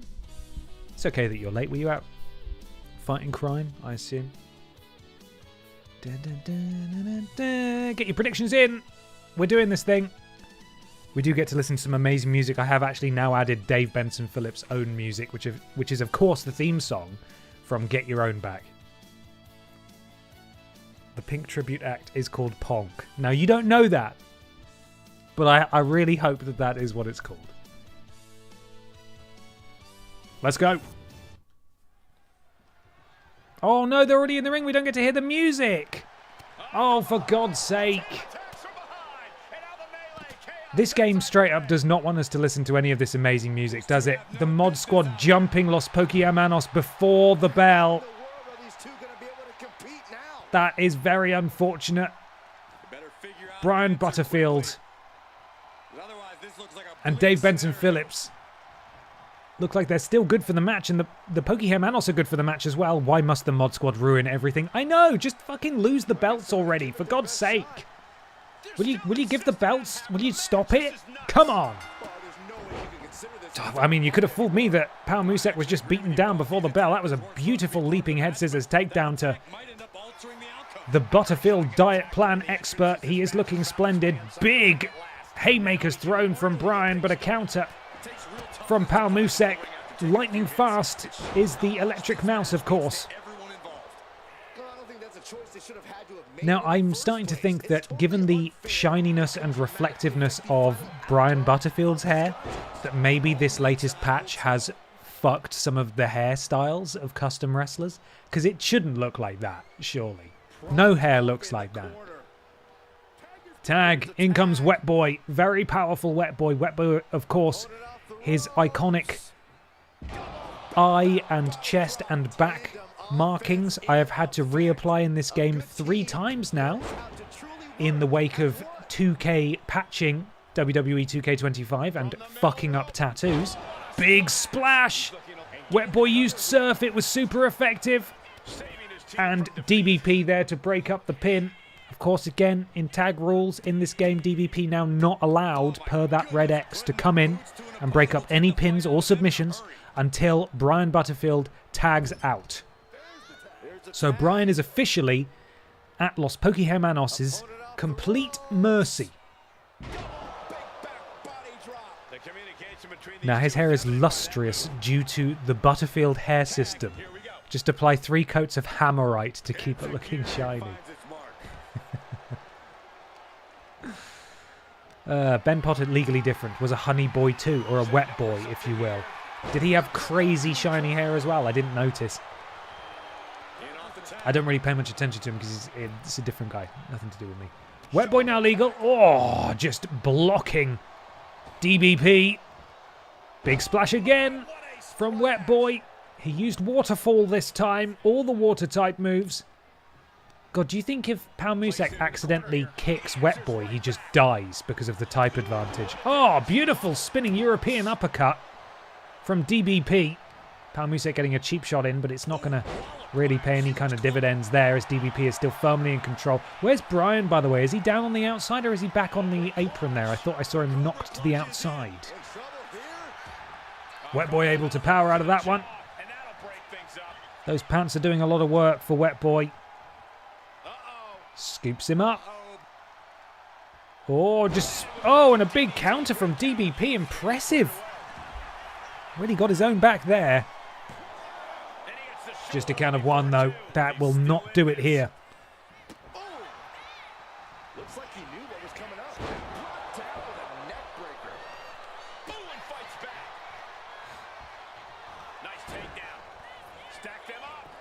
It's a bit sexual, but we'll allow it.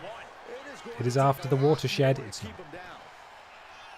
Probably follows anime rules for the type effectiveness where it's just whatever they fancy. Okay, so it's a lot like wrestling then, where they only enforce the rules to suit the storyline. Oh, collision with the referee, who quite frankly needs to be nerfed. I think that referee is actually a giant. He's way too tall. Scorpion death drop from DBP to Wet Boy. Beautiful slingshot. What is that? What's that even called? Can't even remember what that's called. It's not. Is it a senton? Jesus, what's happening? Wet Boy with the counter. Timely. Oh, and a leaping DDT. Oh, and DBP now calling for his finisher. Didn't even realise. Wasn't paying attention to DBP's progress here. What's he got? Oh my God! It's the get your own back into the pin, and Palmusek is going to have to come up and break this one up. Now, of course, Palmusek cannot come in.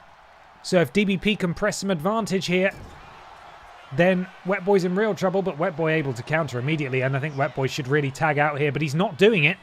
Decides to get a big run up, big clothesline, elbow in the corner. DBP sent tumbling, and now Wet Boy may be looking for a pin. Oh, no. It's all fallen apart for Wet Boy here, although he has taken down Butterfield too. Wet Boy sending Butterfield into the corner. What they both need to watch out for. Wet Boy has absolutely turned his back on the real threat here and pays for it. Don't know why he decided to add insult to injury to DBP there. Should have left him out of it, but decided to get that extra kick in. And Brian Butterfield made him pay. Oh, beautiful. You can tell that Brian's been working on his cardio. Going really fast there, but Wet Boy too powerful, sweeps the leg of Butterfield, sends him face first into the canvas, and now Wet Boy sending Butterfield into enemy territory. Could we be looking at a tag move here? We are. In comes Palmusek. What kind of double team can we expect from these two? Double elbow drop, best friends. In fact, I think that was a finisher. That was a tag team finisher. Why is he not coming in? DBP could have come in to break that up. That was technically a finisher, and he didn't do a single thing. He just watched it happen. Of course, these two are not in an actual tag team, so maybe he doesn't really care that much, but you would have thought DBP would try. Bit mysterious, really. Another tag team move. Double shoulder tackle to Butterfield, who immediately stands up. A Wet Boy there grabs a hold, spins him round, slams him down. DBP was being attacked by a seagull, in which case, fair enough. Oh, that is power. That is power from Wet Boy. I've had too much Pepsi. Swanton. That's what it's called. Why did I forget that? Oh, beautiful. Huge splash from Palmusek there.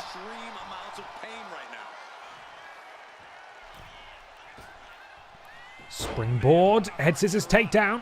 Incredible athleticism from Palmusek. Sends Brian into enemy territory once again. Palmusek with the signature and the finisher. Brian Butterfield desperately needs to get out and make a tag. It is all in the favour. I should say this match is all in the favour of Los Pokémonos. When you look at the amount of damage that they've taken compared to this ramshackle team. Palmusek signature finisher, Wet Boy very nearly a signature. These two have nothing. Absolutely nothing. Oh my goodness, hang on. I spoke too soon. This is Brian Butterfield with the bomb. Oh, and he gets all of it. The bomb. Absolutely plants the electric mouse into the cover. Wet Boy nowhere to be seen. Oh, Wet Boy did come in to break it up, but he took way too long. What was going on there? A real miscommunication between these two. And now DBP is in, and I may have spoken way too soon because momentum is totally flipped. Palmusek now completely on his own until he's able to tag out. Wet Boy unable to break up any pins, any submissions. Can DBP press the advantage? No, the referee was in the way. The referee is always in the fucking way. Palmusek back to his feet, not quite soon enough to be able to get the offense in before DBP continues to press the advantage.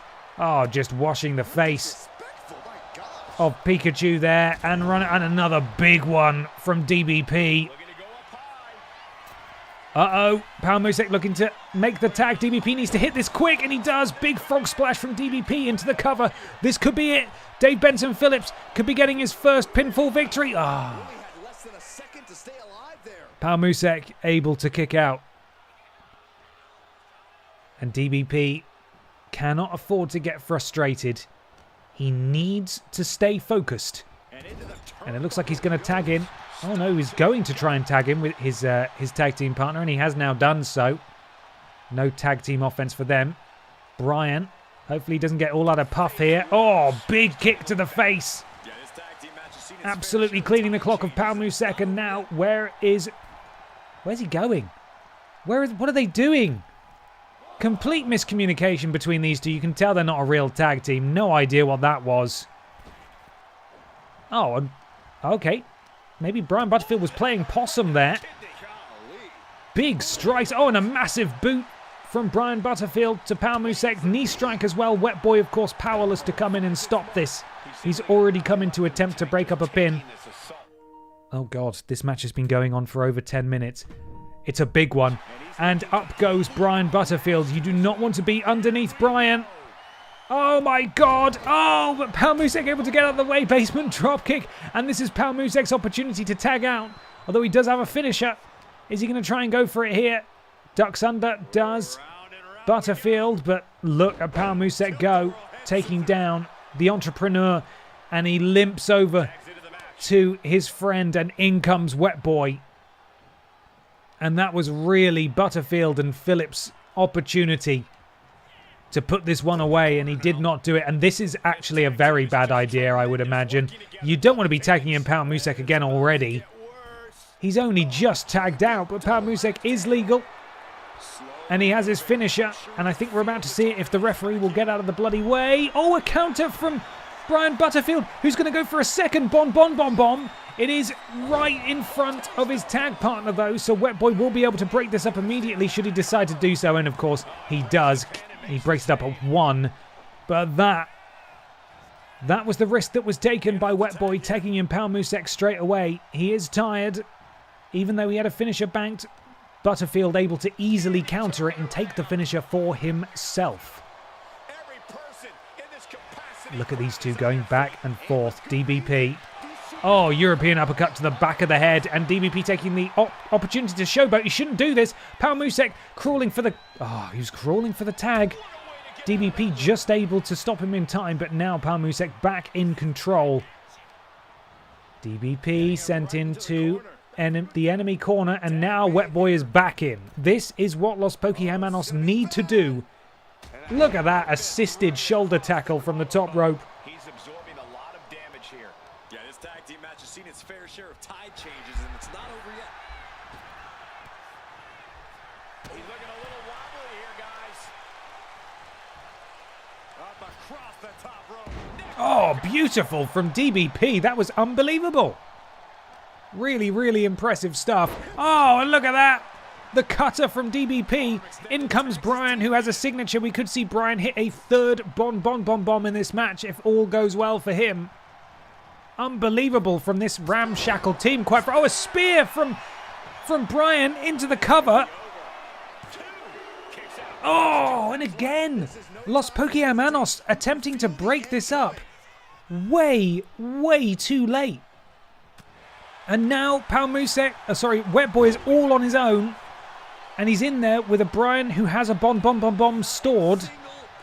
Power Musek, though, and Wet Boy have a signature. And here we are. That is a tag that needed to happen, quite frankly, for this team. They could have won this thing 10 times over by now, but they are making bad decisions. Brian Butterfield, he'll start the Butterfield diet plan any day now. Too heavy to lift for Power Musek in this particular instance, though. And DBP now in. Closing in on the signature himself. We're up to 5 stars in the match rating. Oh, and wrestling Power Musek down to the mat. Is Power Musek going to tag out to DBP? Able to fight out of it. Power Musek got away safely, I suppose you could say. Scooping up and slamming down and into the cover. Surely you can't win off that. We've seen people win off less. Kick out at, what was that, 1? Musek has a signature. All he needs to do is hit it, but they insist on making weird tags. And this match continues somehow, and we've seen them do this before. The assisted top rope diving shoulder tackle. DBP able to roll out immediately. Oh, and he can't lift Wet Boy. It seems both teams have a super heavyweight on staff. German suplex from Wet Boy. This could be Wet Boy's signature. It is. Turns DBP inside out into the cover. Brian's going to have to break it up. And now in a reversal of fates,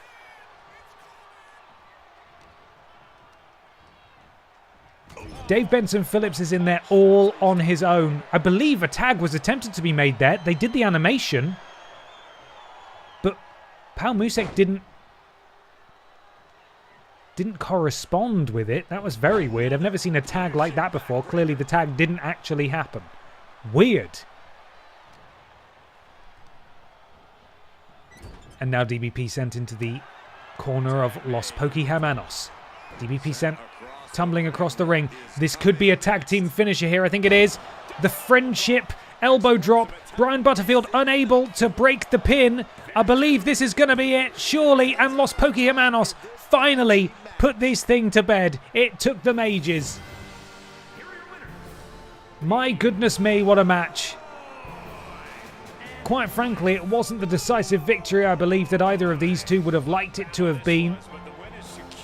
Brian and DBP had every opportunity to win this match. But finally, eventually, mercifully, Los Pokéhermanos put away the impromptu tag team of Brian Butterfield and Dave Benson Phillips. My God. Greatest of all time, supposedly. I would argue that. But it's over now. And that's all we can be thankful for. Finally, we get to hear the Jugson music. Michael Jugson, Danny DeVito, they've been feuding for a few weeks now. Longest of all time. Who is going to come out on top in this rivalry match? Jugson and DeVito go one-on-one next. It has been all Danny DeVito in this feud, really. I believe, if I'm remembering correctly. Either way, get those predictions in and ready. Well, it was on the same level as the greatest match of all time between Edge and Randy Orton. That was a great match, wasn't it? Well. That's right, it's reached the portion of the evening where I went along with the music, so apologies for that. Here we go, everybody. Jugson and DeVito. Rivalry action up right now. Oh, he's already in the ring. Oh, they're shaking hands. We don't get music. What's the point in anything? Self-promo challenge. Danny DeVito wins the match with at least 75% health. What is that? He did do a self-promo last week. This is clearly some universe mode thing that we've never seen before. Jugson, though, with the early advantage, I thought I'd have an opportunity to have a few sips of my drink there. You know what? I'm going to do it anyway. I'm going to bloody do it anyway. So. Springboard elbow. Looking to catch him off guard. One count and he gets his shoulder up. Trying to wrap up this match fast. Whoa, ouch. What a shot. In his promo, he said he's going to win the match while barely getting touched. Oh, okay. See, I missed that because I was playing a wall of It's Always Sunny in Philadelphia noise. And I was a bit distracted. But that makes a bit more sense now. Michael Jugson looking impressive at the moment.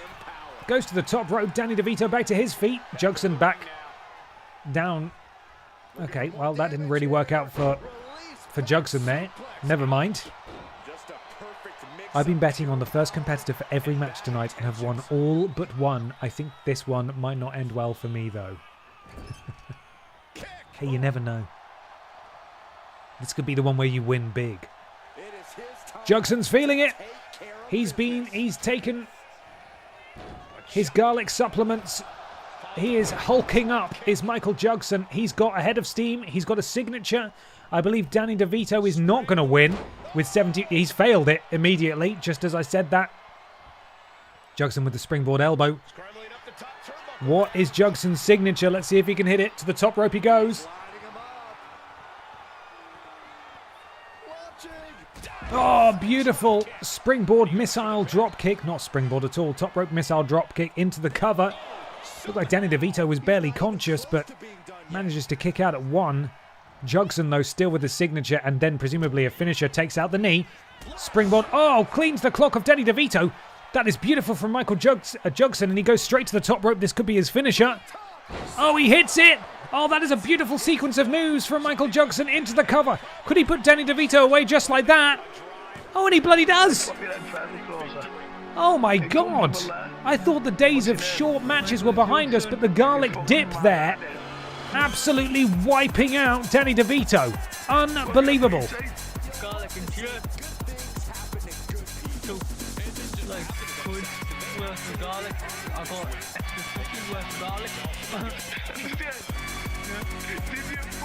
Clearly still very insulted by the low blow that saw Danny DeVito capture the victory just a couple of weeks ago.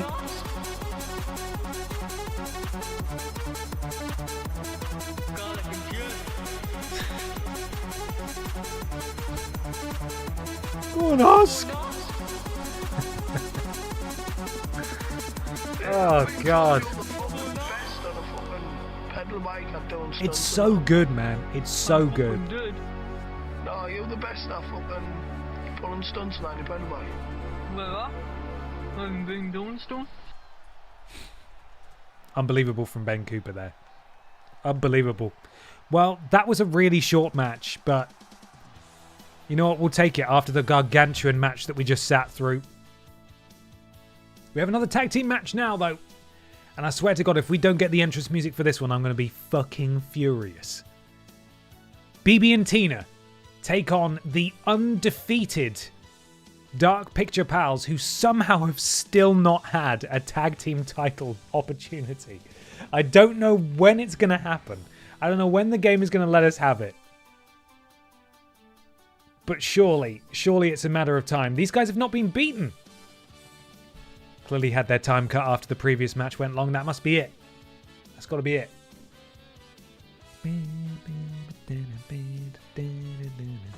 The mods are terrified. Jugson's theme is my favourite song of 2025, but I can't share it with anyone because I don't have 3 hours to explain why it exists to anyone. Hey, that's what the wiki is for, man. So the bit.ly link is not working, is it? Let me double check that. Which one is it? The one that's going around in chat. Let's have a look and try and find it. Where are we? bit.ly/confused_dude. That's the one, right? Oh yeah, it says it's not working. Oh, it gives a preview of the destination. It does then work when you click through the preview, though. What's it saying for you when you try to go through it? I'll update it to give an actual proper link. That's disappointing. Bit.ly is a linchpin of many a shortcutted link, and if they're dropping the ball, then that's very disappointing.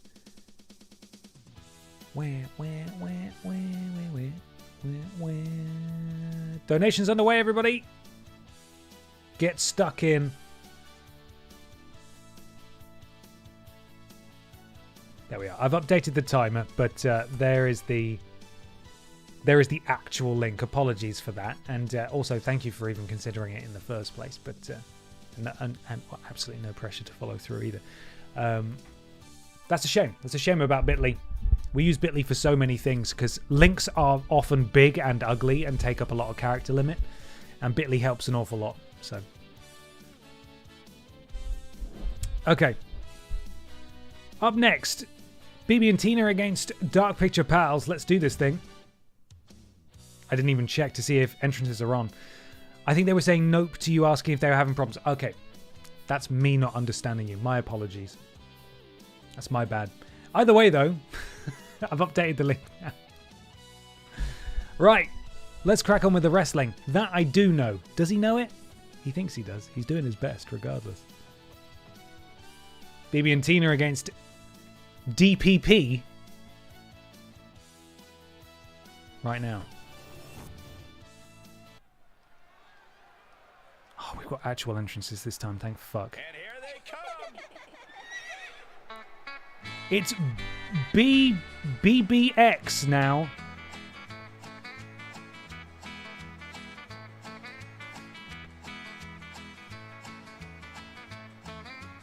This entrance is... It's only when you put it to custom music, right? That you realise quite how self-indulgent this entrance is. It takes them fucking ages to get anywhere in this entrance.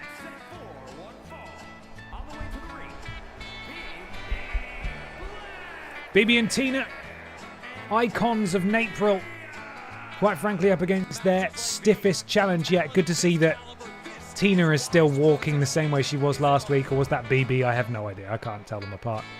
Right, let's go. It's time for the moment we've all been waiting for every single week. We look forward to it. Look who's here.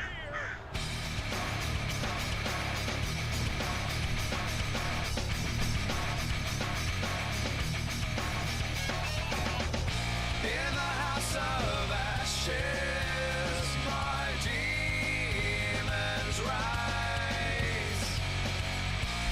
The devil in me wears a sweet disguise. Do I have time, or is it too late? Have I already decided my fate? I try to keep a little hope, but I'm hanging on the rope, and all I see while I fall are dark pictures on the wall.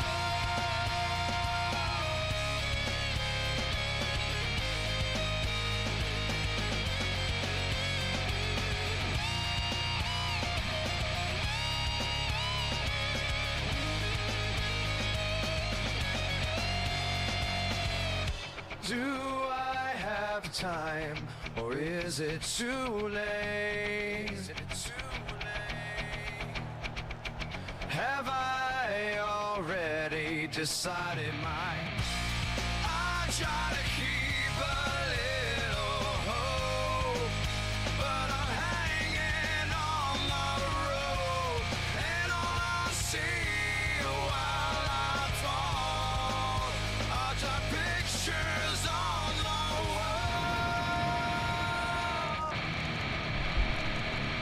Absolutely unbelievable. Every single time. Phenomenal work by Ben Cooper and his friend, the Postman, whose first name I've forgotten, on the lyrics there, on the vocals.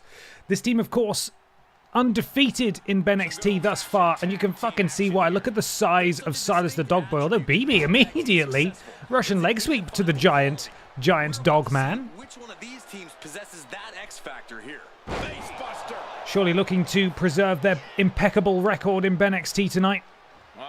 James, that was it. James the Postman. And Dr. Reynolds Hill's got to be thinking, what on earth is happening? Ben pressured me to No, follow I'm it. sorry. One of the few games where I wouldn't mind someone. I just want to hear Belgio Academy. Michael Wilson with the 50 pounds of garlic onto the face and Phillips. He was not left out of this one. Gelled by Jim Ross. Nerugan, thank you so much for the donation. I'm sorry for the confusion, and I sincerely apologise if you felt any pressure to follow through. God, you know what? Generative AI is obviously terrible, but I would also love to hear that. That would be amazing. Thank you for the donation very much. And we just saw some phenomenal tag team offense here from the Dark Picture Pals. They've won, I think, multiple matches with their combined tag team finisher.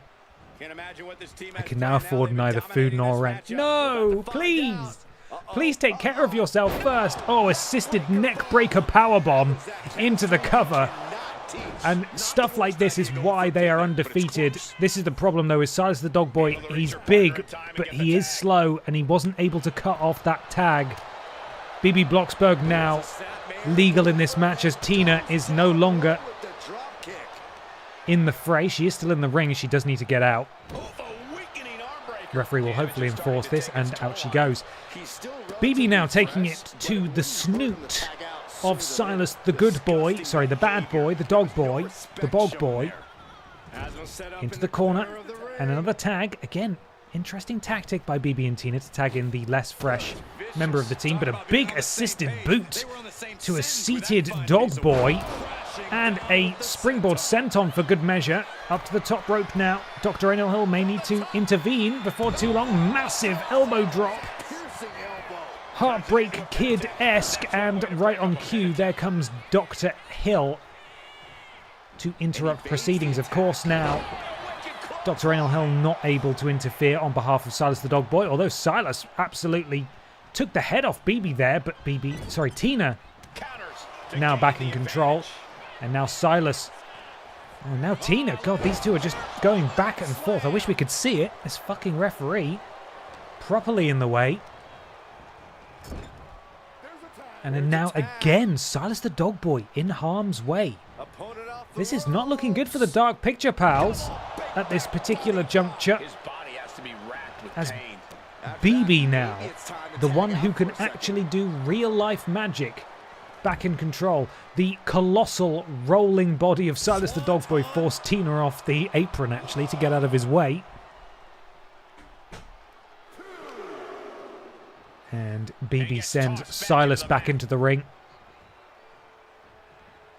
Silas desperately needs a tag. Dr. Hill powerless to intervene, powerless to help, as Silas attempted choke here on Silas, but that neck is so thick. He's so powerful. He was able to get out of that no problem at all. Oh my God! Coming in off the tag. Well, I don't think many wrestlers have an answer for that, do they? Silas the Dog Boy punches BB Blocksberg to the moon. And now Dr. Hill, the legal competitor on behalf of the Dark Picture pals.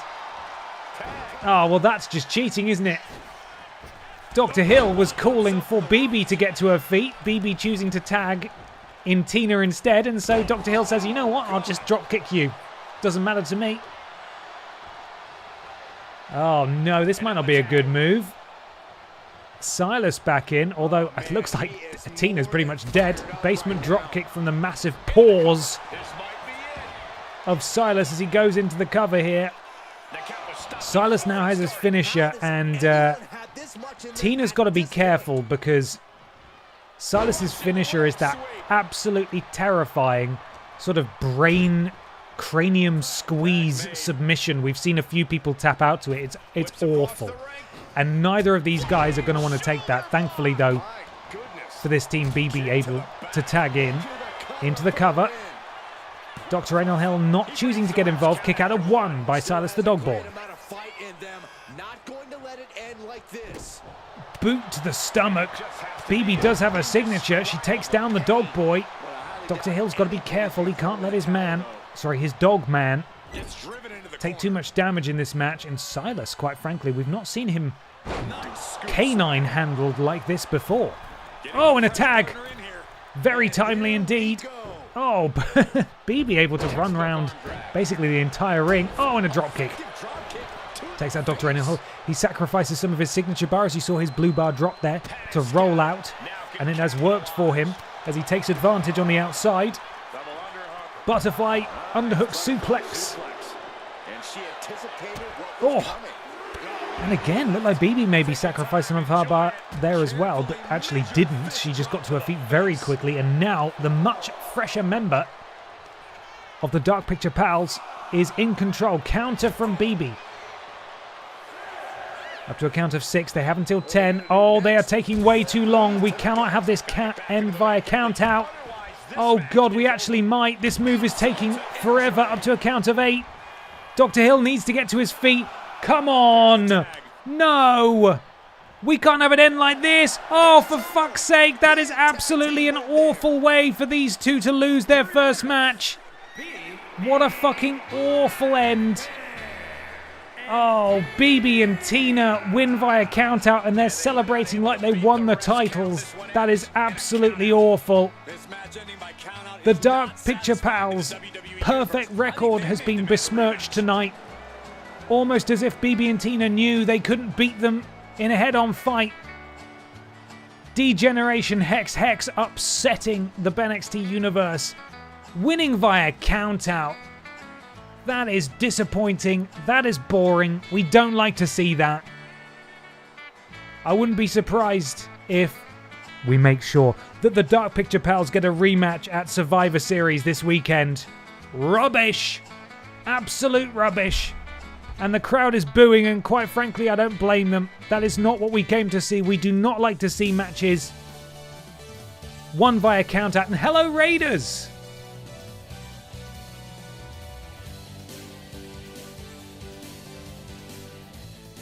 Good evening, everybody. Thank you so much for the raid. Hello, Cultaholic. Hello, Raiders. Did you have a lovely time? Was it a good stream? Is it Owen on tonight?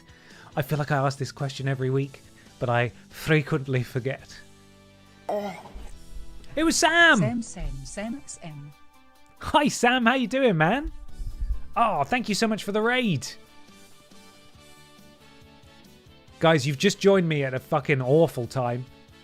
Our favourites, the Dark Picture Pals, these two here, these two colossi, were defeated by BB and Tina, German children's horse girls, television show stars, and they won via countout, and that's rubbish. We don't like that. It's crap. But thankfully, you've joined us at the perfect moment, because in our main event, we have a battle royal. Every single week in-game on BENXT, we have a battle royal. That title in the middle, that's the ALDI Red Thunder Championship. That is defended weekly in battle royals.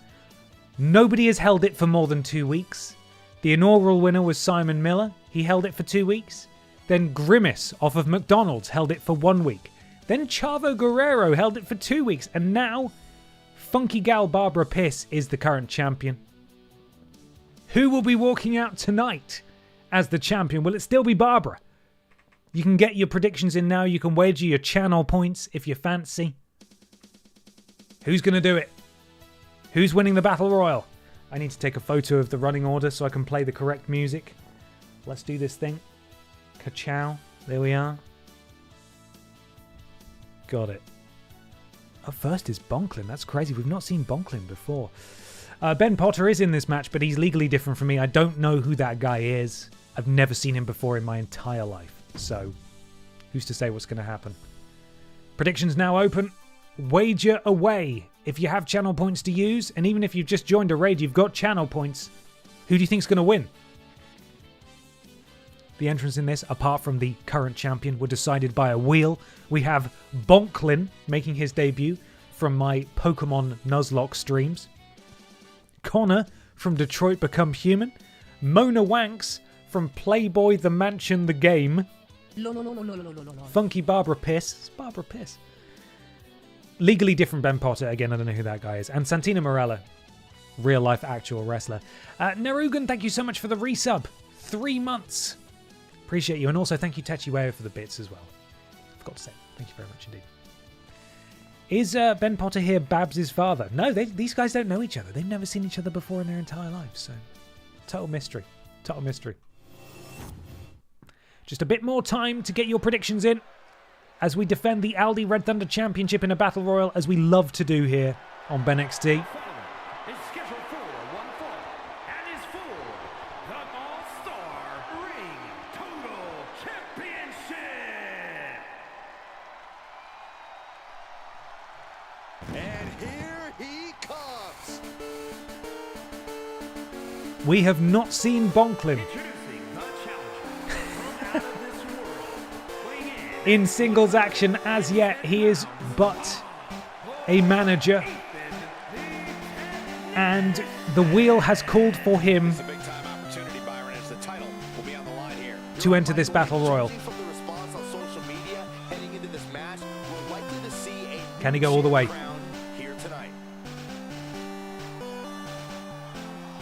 You're either going to win or you're going to cost me 330 channel points, which is not a lot, but compared to what I could win, oh boy. By me, do you mean legally different Ben Potter, whom I've never met in my entire life? Bonklin's a bit scary, actually, isn't he? Should we move on to the next guy? Now, of course, we saw Connor actually lose last week to BB and Tina, who were successful just now. They've got to be moving up the tag ranks, haven't they? Old BB and Tina. Oh my god. Hello. Welcome to the Detroit Experience.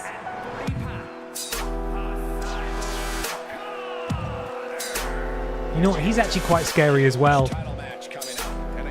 He frightens me a bit too.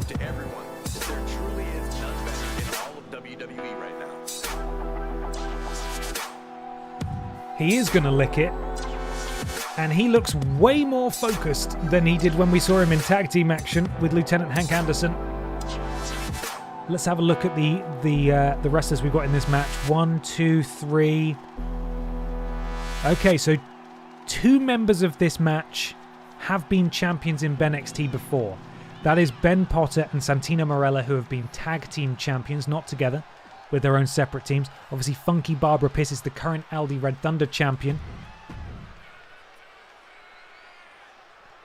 But we could well see a brand new ALDI Red Thunder champion, as we run the risk of seeing every single week. And here comes Mona Wanks.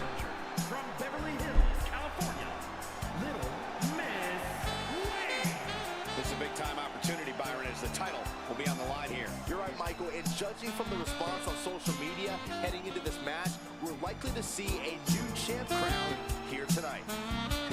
That t-shirt is so good. Challenger is all business. She's been training harder than ever for this title opportunity.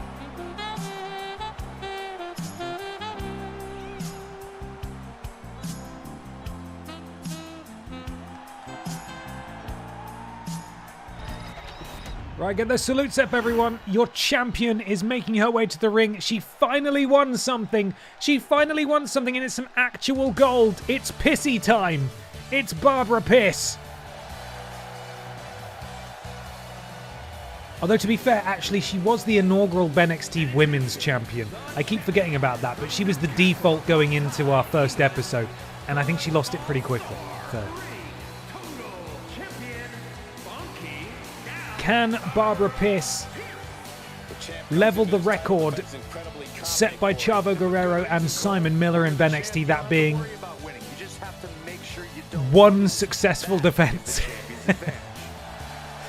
No one has gone 2 weeks as champion as yet. Can Barbara defend it and match the record? We shall see. But it's a tough night of action ahead of her. Very tough indeed. Because she's still got people to come out, including this man, who is nothing to do with me. Never seen this man before in my entire life. Former BENXT Tag Champ. Can he finally get that singles title to be taken seriously in the singles division? His win-loss record is impressive in BENXT, quite frankly. However, entering matches like these, he's pretty much guaranteed a loss on the record, and that is not good. The Wheel called his name for him to be entered into the Battle Royal last week, and he was unsuccessful. One of the final few, but still unsuccessful. Will this week be different?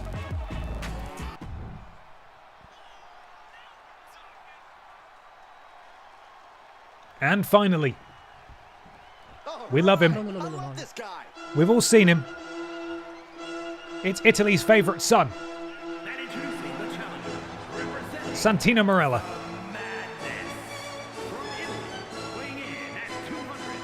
In a tag team with Carla, who of course you heard at the beginning of that entrance music saying lol lol lol lol lol. These two have been multi-time BENXT tag team champions together. Look at him. marching straight past his opposition. Who is going all the way tonight in the ALDI Red Thunder Championship Battle Royal? Let's find out now. Odie Lazarus, thank you so much for the resub. 2 months. I am subbing purely as my tithe for the Queen. All hail Babs. Absolutely. Thank you so much. I hope you're doing well. Good to see you. This battle royal is underway. And we're off.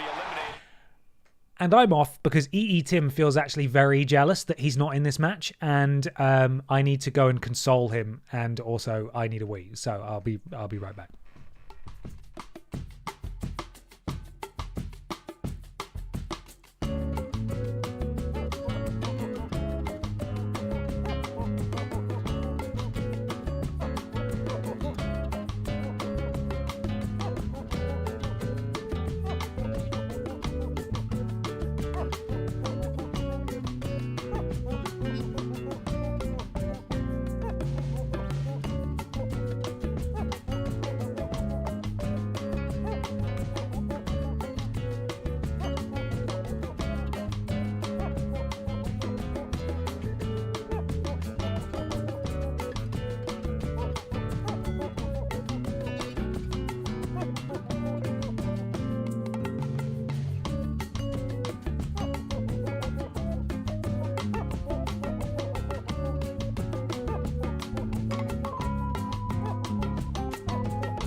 Okay, sorry for the interruption, gang. We're back.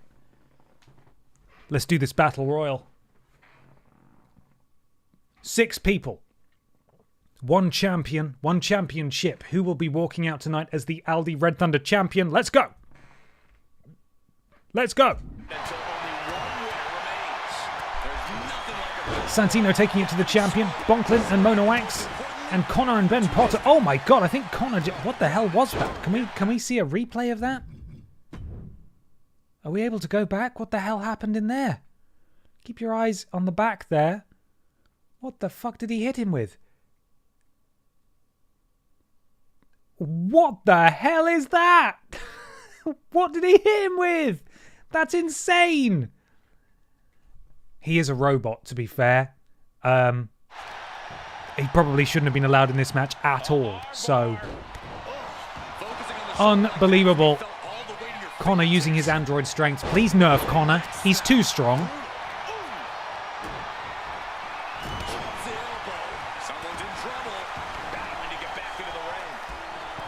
Connor now looking to eliminate Ben.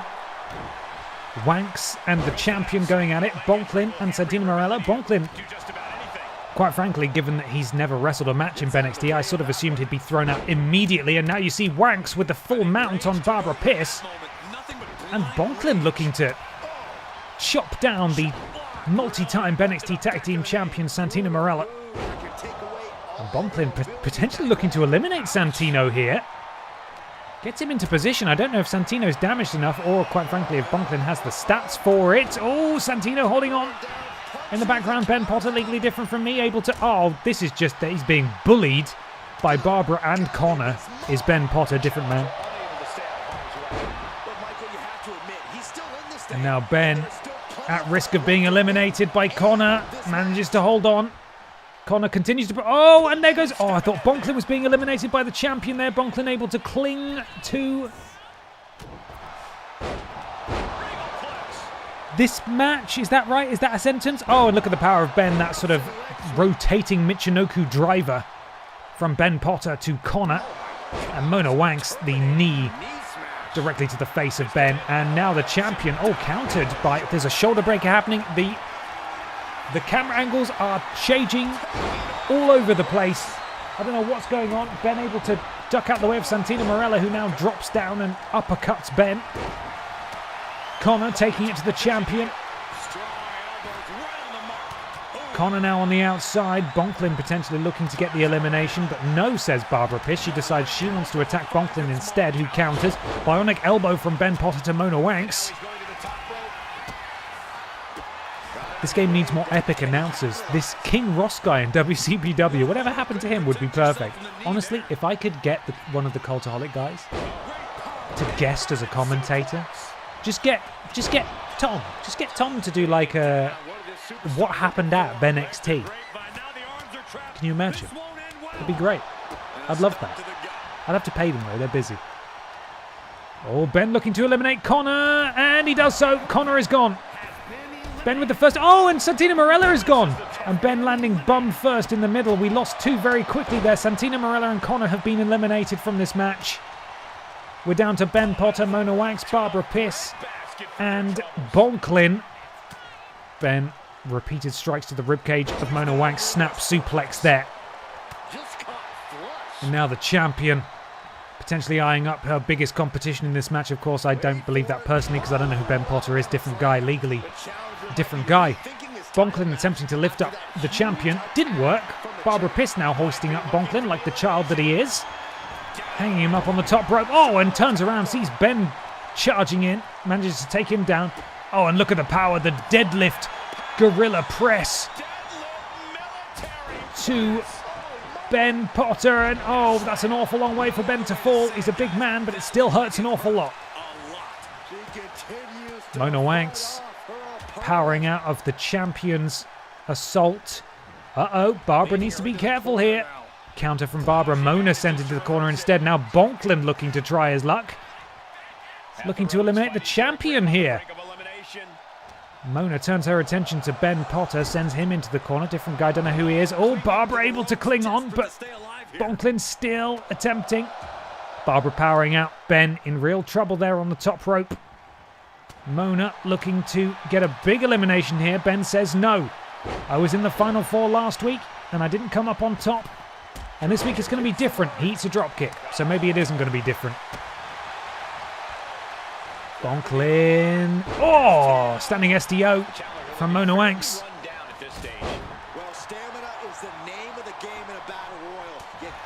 Mona interrupts the two giants in this match, that being Ben Potter and Barbara Piss.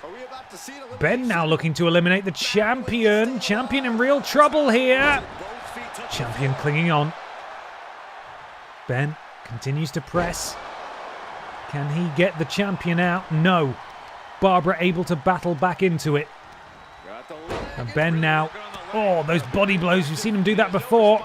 And then the snap suplex as well to the champion. Mona Wanks fully focused on Bonklin.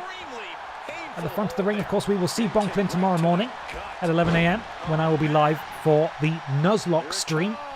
Probably quite hungover. Oh, my goodness me. We'll see if he can walk tomorrow, let alone ride his stupid little Pokémon bicycle. And Barbara able to get the lock-up first. Looking to get rid of Ben. Ben could be eliminated fourth for the second week in a row. I don't think he'd like that. Oh, Mona Wanks lending a hand. Ben could be gone. Ben's been eliminated again. That's the second week in a row that Ben has not been able to come out on top in a battle royal. That's very unfortunate. That's 2 losses on his record. Hopefully he'll be going back to singles matches and tag matches from now on because... Oh, the sparkle splash! Beautiful from the champion. That's one of her most famous moves, a tribute to her wife. Bonklin, oh, just sent absolutely flying. Running neckbreaker, we're down to 2. It's Funky Gal, Barbara Piss, and it's Mona Wanks, who is walking out with the title tonight. Barbara, the current champion. Mona Wanks, yet to really do an awful lot in BENXT. Can this momentum that Barbara has been riding for literally 7 days continue? Pisswarm Stunner! That is the Pisswarm Stunner from Barbara Piss to Mona Wanks, who does have a finisher of her own. She's totally stunned. It could be elementary at this point for Barbara Piss. Funky Barbara Piss could be walking in. Yeah, this is a real predicament for her. Oh, a counter from Mona Wanks. Oh my God, a counter. And another counter from Barbara. I thought Mona Wanks was going to turn it all around here. But Barbara able to cling on at the last moment. I was going to say she could be walking into Survivor Series this weekend as a champion. And it looks like that may well continue as she looks to eliminate Mona Wanks. And she's done it. Barbara Pierce levels the record. Funky gal Barbara Pierce is still ALDI Red Thunder champion. A good run of form from Barbara Pierce. Can she play nice with her siblings and her family members this Sunday at Survivor Series Wargames when they enter the cage? Impressive, nice to see, and quite frankly, colour coordinated with her outfit as well. The championship looks good on her. It's like it was made for her.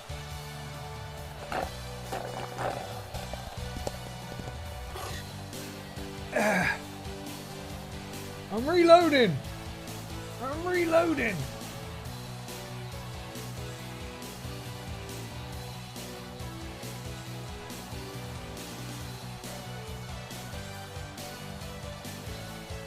Oh, that's nice. That's not ALDI stuff.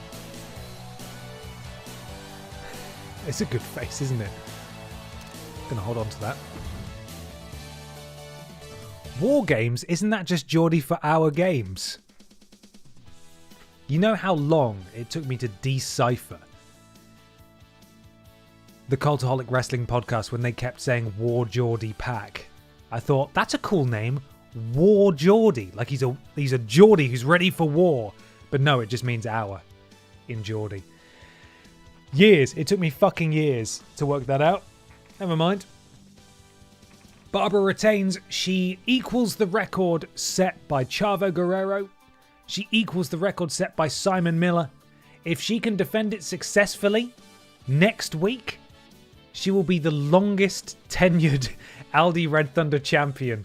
They only ever hold on to it for 2 weeks at a time. Right. We're going to customize this pay-per-view card a little bit, obviously. We're going to put some Wargames matches on them. But let's see what it gives us by default. You never know. It could give us some gems. There are rivalries ongoing. What the fuck is that? That's the male Wargames match. How did it calculate these teams? Steven Seagull, Scandal Penguin, Rules Boss, and Zombie Cheggers take on Neil Buchanan, Dave Benson Phillips, Lord Brotovich, and Hideo Kojima. This game is so stupid. That's the men's Wargames match. We're not doing that match because that's not how that title is meant to be defended.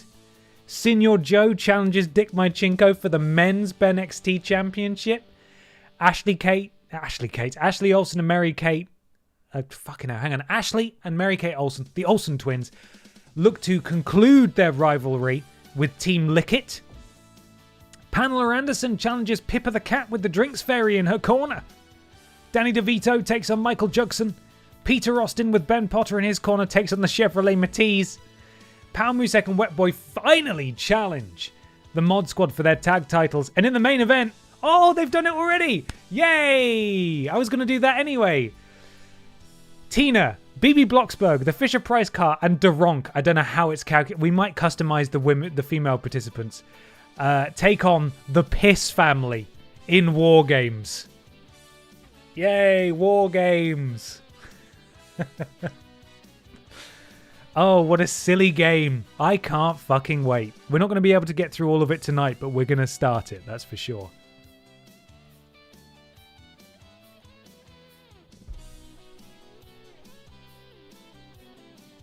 Okay. I might add another tag team to this so it makes a bit more... Also, aren't BB and Tina already wrestling? No, that's Ashley and Mary... You know what? That's my bad. I was like, who are the haunting children's television show hosts? Is it these? No, it's a different set of haunting children's television show hosts. That's fine. Right, let's customize the participants. So, advantage is random. Okay, so let me explain this match. I think it explains it at the beginning of the match anyway. There's 2 rings in a steel cage. You cannot win by escaping the cage. 2 people start the match from each team. So let's say Barb Pistotier and Deronk start the match. But the match doesn't officially start until all members are in the ring. A new member of each team is added every minute and a half. So inherently, there will always be a team that has an advantage.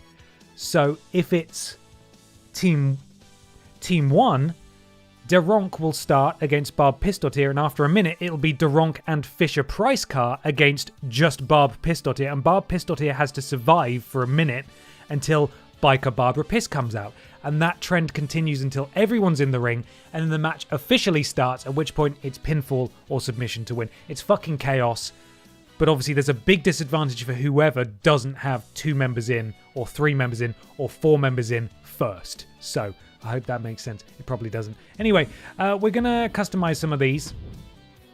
Sounds like TNA. It's WCW.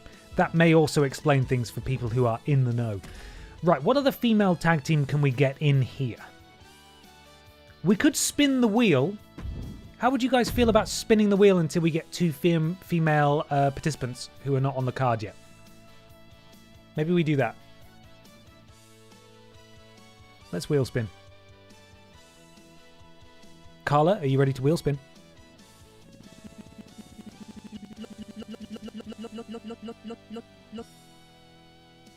Brian, you're not allowed in this match. Sorry, bro.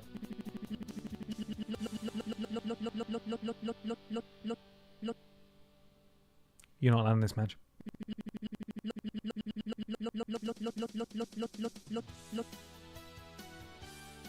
You're already in this match. You know what? Let's not do this. Oh, fuck. Oh, fuck. I'm fucking it all up. I'm pressing all the wrong buttons. Customize participants. I want to customize that.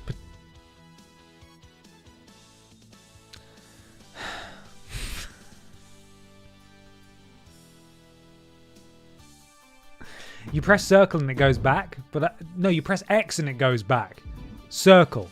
Confirm. No, I want to confirm. I want to change this one. Yes. All right, there is a random. You are correct. Female. Random. Pippa's mum is already doing it. Funky Barbara Piss already has a match. Grimace is dangerous. Let's get some new blood in here. Let's get Analogistic, yeah. And we'll also get let's get Fanny Craddock in here. Fanny Craddock's not had a match yet. Let's do this thing. Oh my god, look at the two outfits are horrifying. Okay. So that's that. We've not seen these two perform yet. Championship match, we'll just do that a regular tag team. This is a rivalry match. We need to make the match a little bit more interesting. Let's do an underground match between these two. So this is a knockout. This is a match where they have to knock each other out to win. Or tap each other out. Danny DeVito versus Jugson. Of course, this is going to be a tables match. Yeah. Love that. That's good.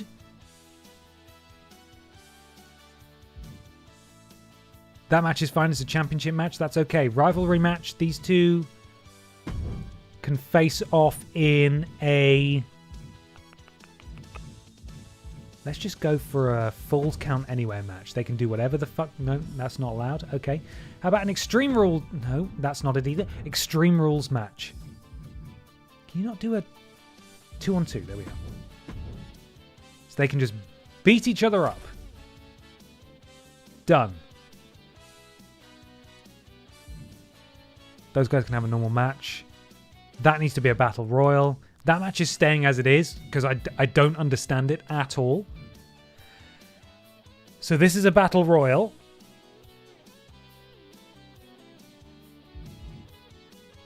Edit match. Customize match. Battle royal. 6-way. Current champion is Barbara Piss. 4 wins, 9 losses. Woof. Okay. Wheel time. The wheel comes back. Who is in this battle royal for the ALDI Championship?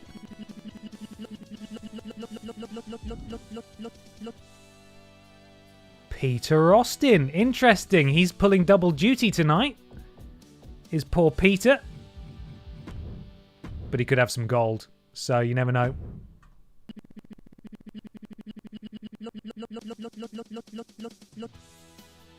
Cat the Writer gets a second run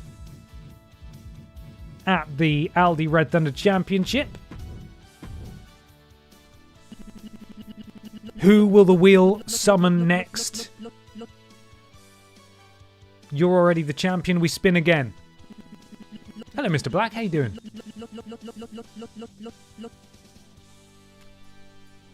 Mary Kate Olsen is in this match. Double duty again from Mary Kate.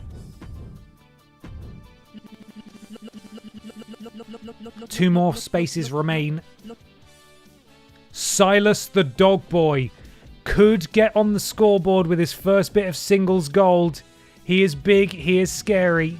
He is looking to avenge that loss last week. And final member of the Battle Royal.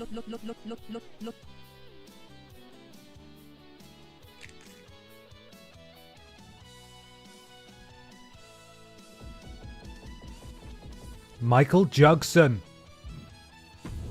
who is in later. I'm actually going to do something a little unorthodox. I'm going to add a second Michael to this match. Mary Kate Olsen is in later. I know a few of these guys are pulling double duty tonight. But I'm going to add Michael Johnson. Because I'd like to see him wrestle tonight. ALDI Red Thunder Championship. On the big stage at Survivor Series. We start though with a War Games match that could quite frankly carry us through the rest of this stream. Let me just get the order of entrance in. Get a photo of that. There we are. The wheel's on. I see the wheel. I see it. I promise. I got you. I'll turn it off in a second. There we are. Mikey isn't going to be dressed as a sexy Peppa Pig, is he? Wheel! Wheel! Wheel! Wheel! Wheel's gone. Right, let's do this thing. It's time, everyone. First match. It's a War Games match. Predictions coming your way. Who's going to win? It's team... Let's just go with the lead superstar. It's Team Rules Boss versus Team Brotovich. Who's coming out on top? They will explain the rules in a second, I'm sure. But get your predictions in when that goes live momentarily. Thank you, Lornath. If you need any background on any of the competitors in this match, just ask. There is a wiki for that exact reason. You can find out who these people are. Let's do this thing. Survivor Series Wargames begins now on BENXT. Begins... There's a lot to load. There's a lot of boys to load.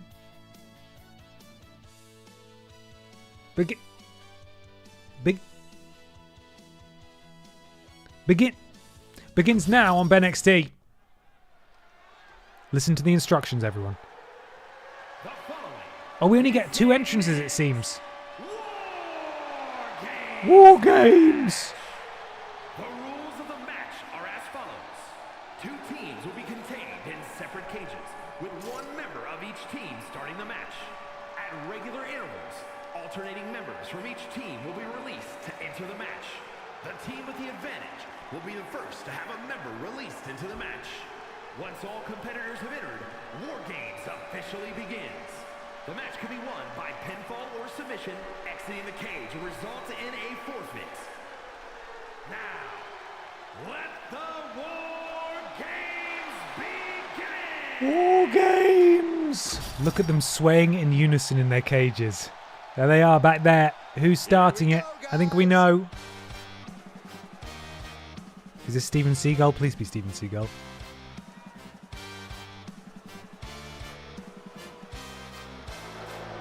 It is. Introducing first, representing the fabulous Freebirds from no place in particular, weighing in at 468 pounds, Steven, Super Athlete Sever. Being the one to kick off a War Games match is not easy. There's tons of pressure resting on you to get your team off to a good start. Well, lucky for him, he won't have to wait too long until the cavalry... I don't know who has the advantage in this match still. Who will get a second competitor on their side first? Could be Steven. Could be Neil. Let's find out. So, of course, a reminder, this match doesn't officially start until all 4 members of each team are in this thing.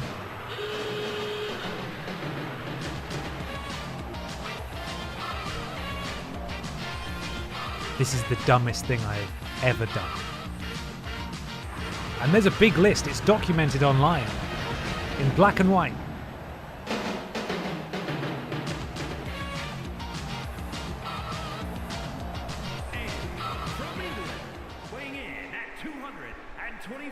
Got that cut off early, didn't it? Right, let's go then. And immediately Steven Seagull takes down Neil Buchanan. Of course, this match is sponsored by Prime. Don't drink it. Drink ALDI Red Thunder instead. If I had this on PC, I would mod the shit out of that, but I'm not, and I can't. Steven still pressing the advantage. Knees to the midsection of Neil Buchanan. Just 2 starting this match out. More will enter from their cages at the back as time goes on. And Neil is already stunned by the offense. The onslaught from Steven Seagull. And where is Steven looking to go there? Potentially looking to fly. Thinks better of it. The match is early. You don't want to be hitting big moves like that immediately. You want to try and pace yourself. You don't want to get too hurt too quickly. Boot to the spine from Steven Seagull.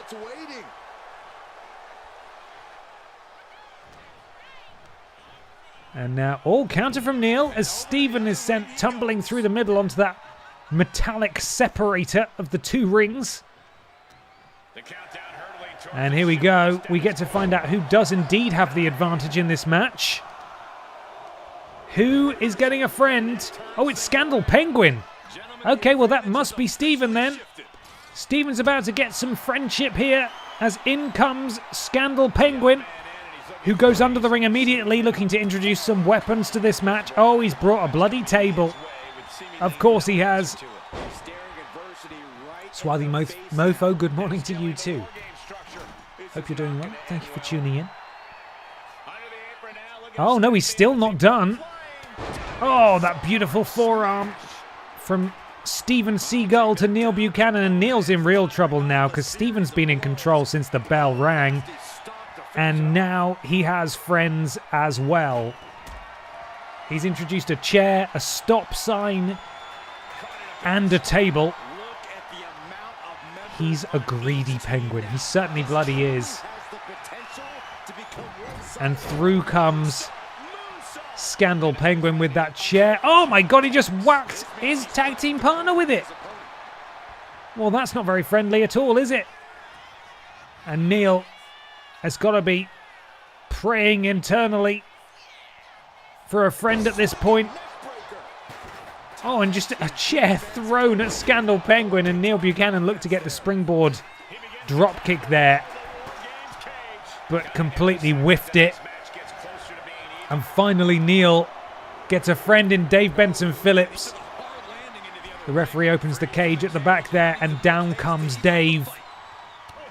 Neil may finally get some kind of respite here. Oh, but he manages to hit that snap suplex, but immediately clocked with a chair by Steven Seagull. Oh, but Neil immediately back to his feet. And now things are even, things are fair. Can Neil and Dave turn the tide here against the Birds of Prey? 2 tag teams starting this encounter. Dave sends Scandal Penguin into the ropes. Big spine buster immediately locks a hold around Steven Seagull, sends him into the corner, lifts him up. Neil, oh, too damaged.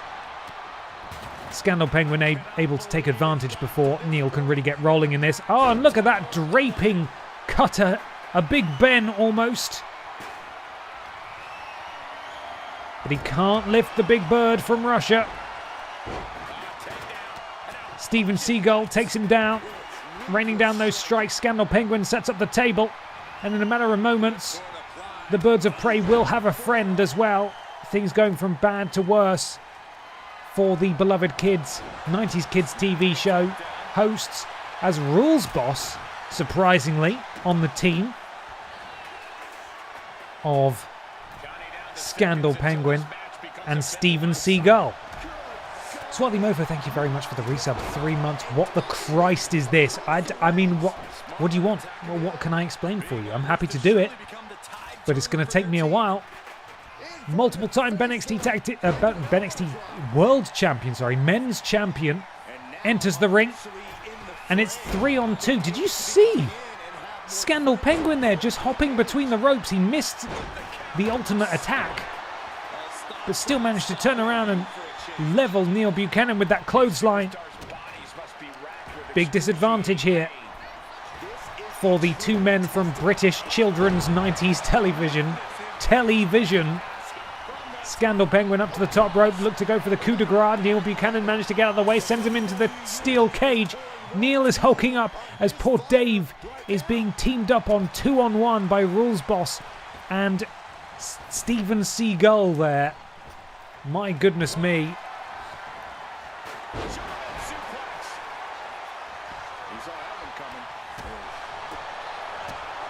Oh, Rules Boss in front of that table there, needs to be careful.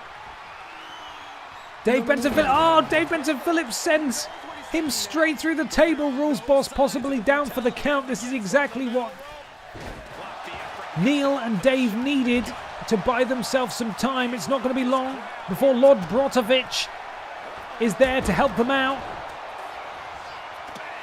Just a matter of seconds left. If LB stops to pick up weapons, it's confirmation that he's got a real ego on him because his team desperately needs him. And if he spends time showboating and pulling chairs out from under the ring, then quite frankly, why is he here? But he doesn't have an ego. He is straight in that ring. Turns his attention to Scandal Penguin. Big boot to the balls. Rules Boss sees LB, decides he's a real threat.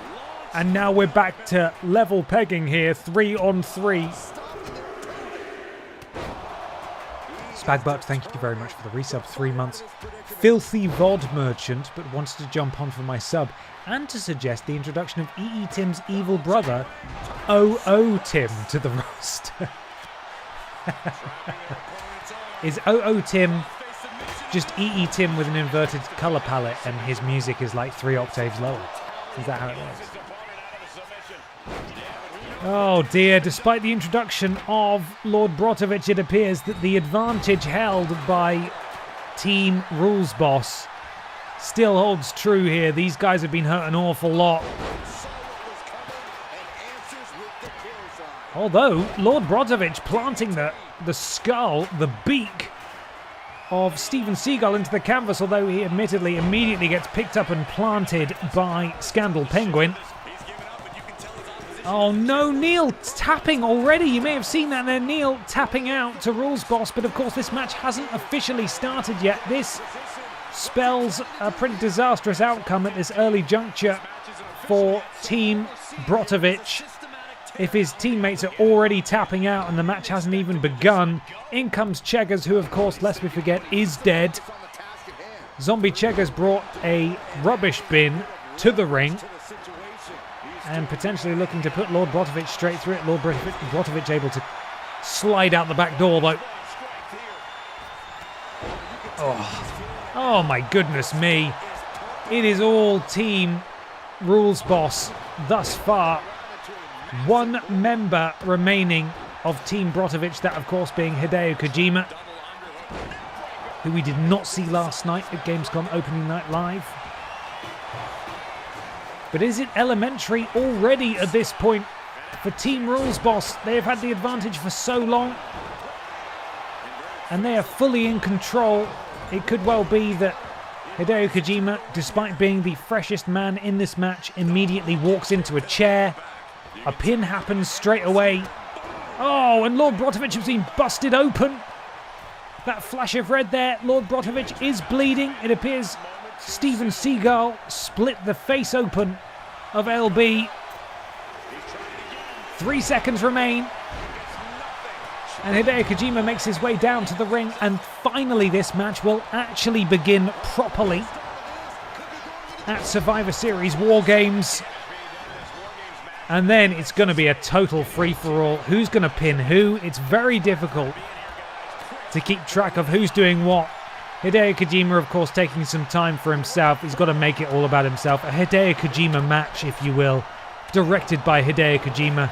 Written by Hideo Kojima. He introduces a sledgehammer and a chair. And finally he's in. The bell rings. This match is finally underway. Anyone who gets pinned will lose the match for their team. Scandal Penguin, coup de grace to Lord Brotovich. And Lord Brotovich could end up being the person pinned. Losing the match for his team. But still the match continues.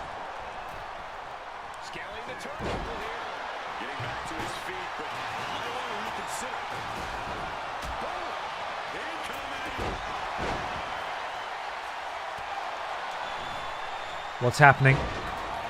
Let's take stock. Scandal Penguin in there with his teammates, dominating, but equally on the other side his tag team partner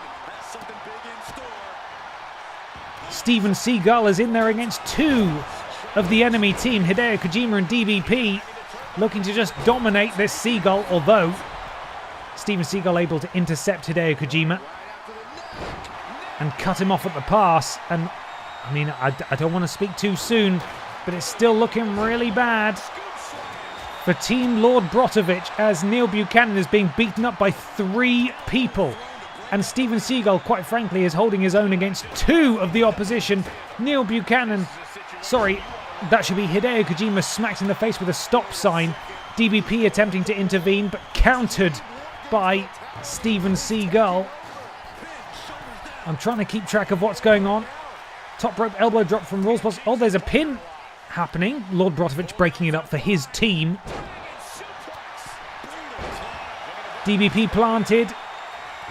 Scandal Penguin into the cover. Lord Brotovich breaking it up before even a count of 1. And I believe all members of both teams are in the same ring now. And now I do not know what is happening. It is chaos. Oh, God. Zombie Cheggers with the cocky pin. Lord B breaking it up for his team. What do I even look at? What do I even comment on in this match? They're all just absolutely wailing on each other. Rules Boss, the victim of a Northern Lights suplex courtesy of Hideo Kojima. Zombie Cheggers planted Lord Brotovich. It appears that Team Rules Boss is still largely standing tall at this juncture.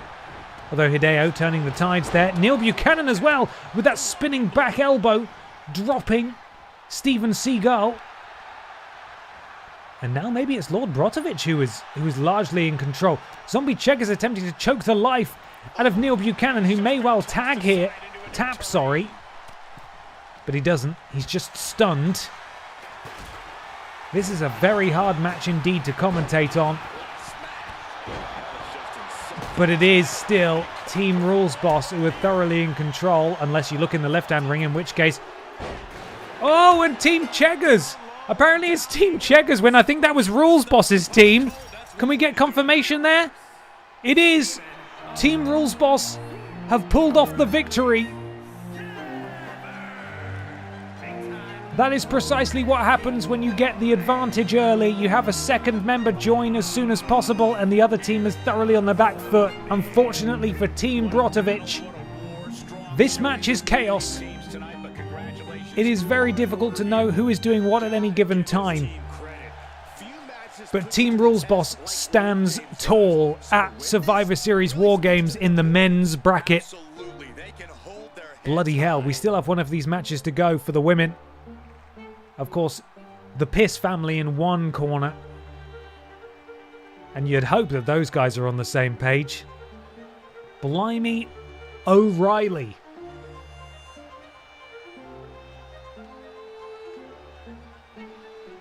Well, I didn't get pinned. That's something, LB. That's something. Big win for all the members of this team. We can only see 3 of them there. I forget who the 4th is. Who was the 4th member of this team?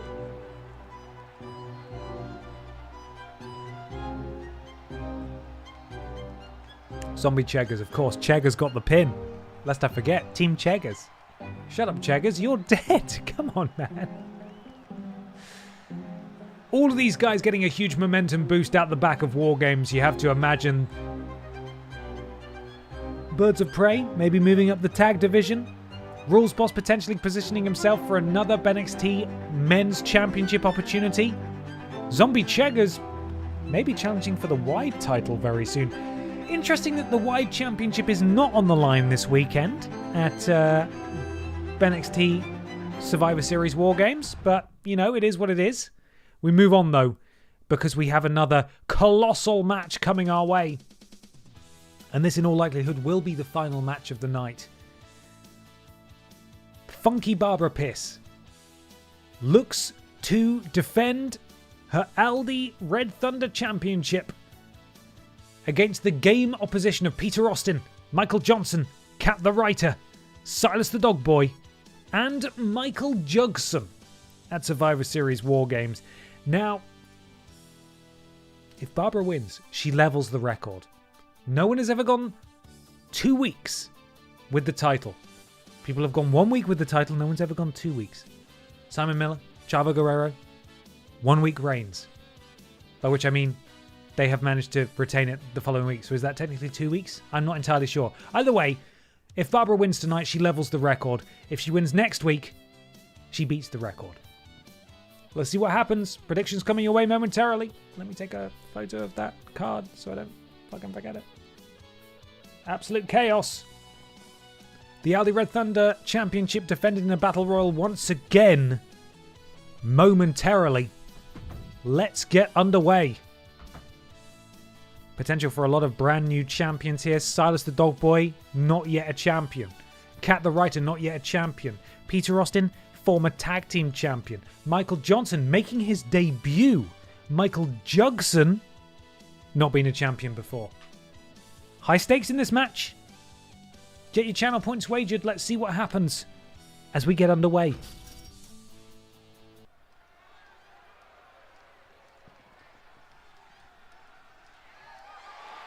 following is scheduled for one fall and is for the All-Star Ring Total Championship.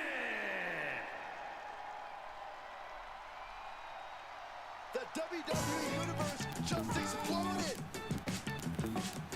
Introducing the challenger from Yorkshire, England, weighing in at 195 pounds, the leader of Here we go, gentlemen. Huge title match. Peter has a tall mountain to climb for such a short man. And he's had a fantastic couple of weeks, admittedly steamrolled by the Chevrolet Matiz. And of course he faces the Matiz later tonight, but he is on a roll. 2 wins in the last 2 weeks on BENXT. But he faces a former colleague up next. And who knows how that's going to go for him. It might shake his confidence, quite frankly.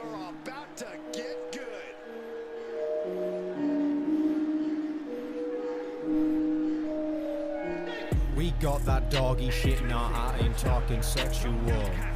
Walking round on all fours, they make me hit the floor. The floofers, the boofers, you know I'm talking about woofers. Woof woof, woof woof. It's a big time opportunity. Bring it down. I see them almost every day. You know I stop and say, hey, if that owner gets in my way, there's gonna be a price to pay. Smack a bitch, smack a bitch, smack a bitch, what? And I ain't talking about a female dog. This one goes out to my boy Gabe, may he rest in peace. My heart hurt so much, I made a memorial quiche. Eggs, cheese, it was made to please and ease this sense of melancholy. I got a manifesto, I wanna be the first ho. Hug and pet every dog on this planet called Earth. Left hand, right hand, left hand, give it a pet. Some absolutely brutal feedback on the incredible hard work of Lord Brotovich there.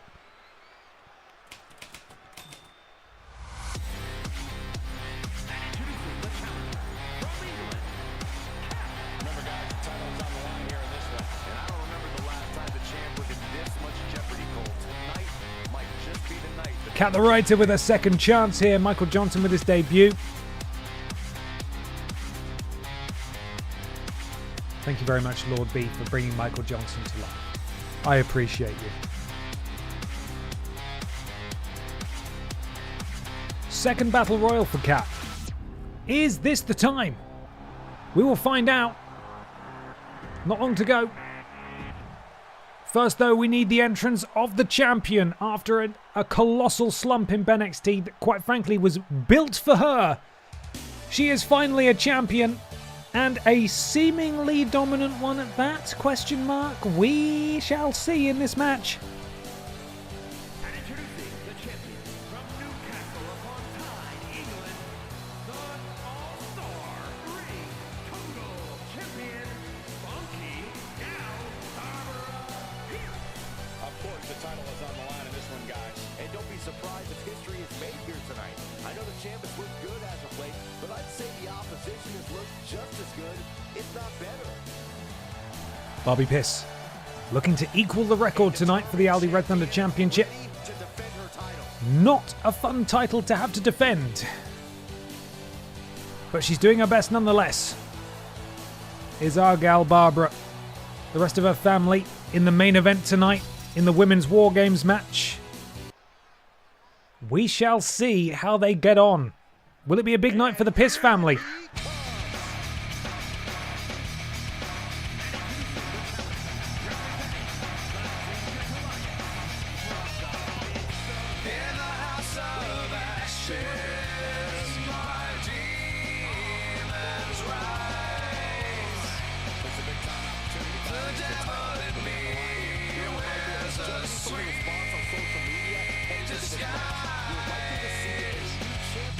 Do I have time, or is it too late? Oh, he's fucked up the clock.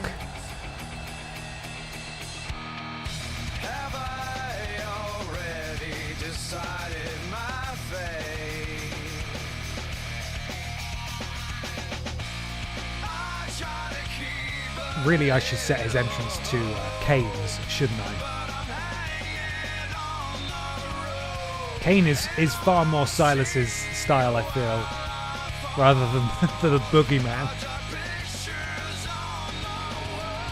Oh, he's a bit fucking frightening though, isn't he? And finally, making a proper entrance this time, it's Mikey Jugs. Hey, put your headphones closer.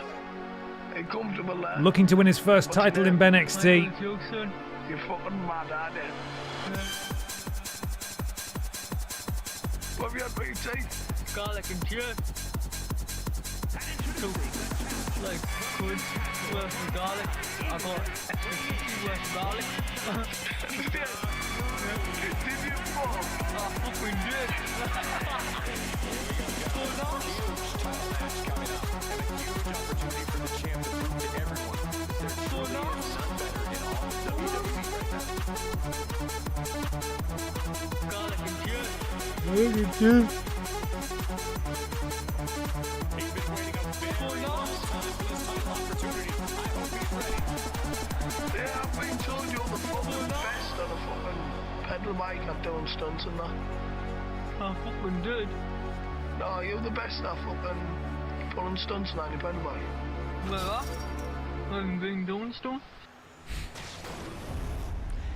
That is what it's all about. New episode of Poddy, it's recording this week, by the way. Assuming the post has gone live, please get your questions in. And we're underway.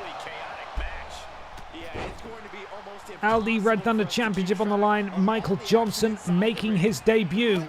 Johnson and Jugson tussling for control, and it's Johnson who comes out on top, turns his attention to the champion. Big backbreaker to Barbara Piss. And Jugson now, rabbit punch. Very cheeky to Peter Austin. Whoa! Almost looked like a tag team maneuver, but it was not. I believe Jugson missed with his offense. Peter Austin hit his.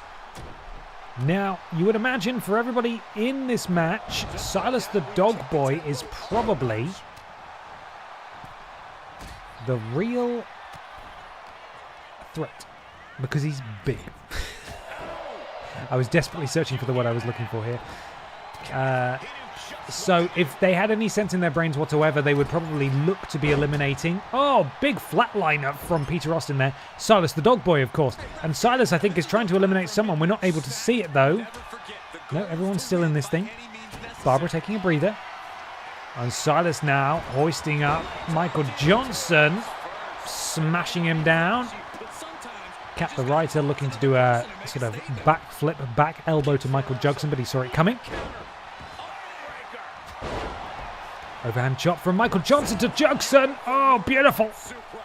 Oh, and look at Peter Austin in the background as well. These two former Yogscast employees really showing what they're worth here. Johnson sends Silas into the corner, looking for the elimination. Oh, and Peter Austin. I believe that was his signature. Whatever the hell it was beautiful from Peter Austin. I think it was just a regular move that he does. He's just so talented. Big strikes and a headbutt, to Cat the Writer from Barbara Piss. Silas up to the top rope. What the fuck is he looking to do here to Michael Johnson? It's not going to be good. Oh, I don't know what it was. That was kind of embarrassing. I bet he wish he hadn't done that. Barbara sent into the corner by Cat. Oh, Poison Rana from Michael Jugson to Silas the Dog Boy. Cat has Barbara Piss up on the turnbuckle. Potentially looking for the elimination here. I mean, absolutely looking for the elimination, but isn't going to work. It didn't work. Cat with strikes to the champion. Peter now turns his attention to Cat. Cat with a jawbreaker to Peter Austin. Repeated chops from Cat. And now stamps to Peter. As Cat asserts her dominance. Johnson and Jugson. Oh my god, massive choke slam from Silas. Oh, and a huge delayed... What was that? I'm not even sure what that was from Cat, but it looked impressive. Silas cleaning the clock. Big backbreaker from Cat to Michael Jugson. And now what's Cat? Look at Cat is absolutely in control here. Just impaling, the face, the snoot of Silas into the ground. Silas grabbing a hold of Michael Johnson, slamming him down. All 6 competitors still in here. Hello, YV1. I hope you had a nice small sleep. Oh, Barbara showing her power here on Peter Austin. Oh no, Michael Johnson eliminated in his debut. He's gone first. That's very unfortunate. Silas the Dog Boy responsible for that. Oh! And Cat eliminates Peter Austin, her former boss. Unbelievable scenes here. Cat looking to make a statement tonight. We have lost Peter. We have lost Michael Johnson. A running... Not really sure what that was, actually. Didn't get a good look at it. We're down to 4. Cat the Writer. Funky Barbara Piss, the champion. Silas the Dog Boy. And Michael Johnson. Oh my god, Silas is gone. Cat has eliminated 2 people. And now, oh my god, Michael Jugson has gone. This is unbelievable from Cat. Cat and Piss are the only 2 left in this match. These are not the final 2 that I predicted. Barbara about to eat a big leg drop from Cat. Is Cat in a position to taste gold here tonight? Looks to eliminate Barbara. Barbara sent into the corner by Cat. Counter from Barbara. Barbara now. Suplex position. Delayed power from Barbara. Potentially showboating. Not the kind of match to do that. Incredible display from Barbara. Cat less damage than Barbara, but Barbara the champion. Cat now. Really trying to do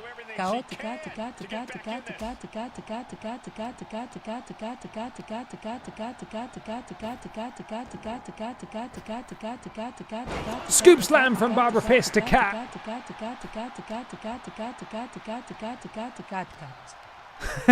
Cat. Uh-oh. Uh-oh. She's done it. And in dominant fashion nonetheless. Unbelievable performance from Kat the writer. That was so impressive. But Barbara Piss equals the record. She is still... It's not going to read it. It's not going to read that. Carla will not read that. Barbara goes 2 for 2. She retains her championship tonight. She has equaled the record. Can she go back to back to back? We will have to find out next week. Incredible work from Kat the writer, but unfortunately, tonight is just not her night. She got so close and she did so well, eliminating 2 big opponents in this, but it could well be a dominant night for the Piss family at BENXT Survivor Series Wargames. It's such a stupid name. Barbara retains. And next week we have so much more. Senor Joe challenging Dick Mychinko for the BENXT Men's Championship. The Olsen twins take on Team Lickett in Extreme Rules. Pamela Anderson challenges Pippa the Cat for the BENXT Women's Championship. Danny DeVito takes on Michael Jugson in a table match. Peter Rostin challenges, or not challenges, he attacks the Chevrolet Matisse in an underground match. The Mod Squad are finally forced to defend their titles again against Pal Musek and Wet Boy, and in the main event it's the Women's Wargames match. The Piss family take on Fanny Craddock, Anna Logistic, and BB and Tina. What a weird fucking thing that is. Absolutely insane. Well, tomorrow morning, of course, I will be live at 11 a.m. trying to take our poor team through the Elite Four in a Nuzlocke challenge. It's going to be brutal. I hope you will be there. I fear there will be fatalities, and it may well be that we end up losing members of our team. But do tune in tomorrow morning. Thank you so much for being here. I hope you've enjoyed it. I love BENXT. I love you guys. Thank you so much. We're going to do another raid. This time we're going to be raiding Buddy Games, who are live. I think they're playing some Resi 2, actually, the original. So do come along, say hi, give them some love, give them a follow. And I will see all of you tomorrow morning at 11 a.m, I should hope. Good night, everybody. Goodbye from BENXT for this week.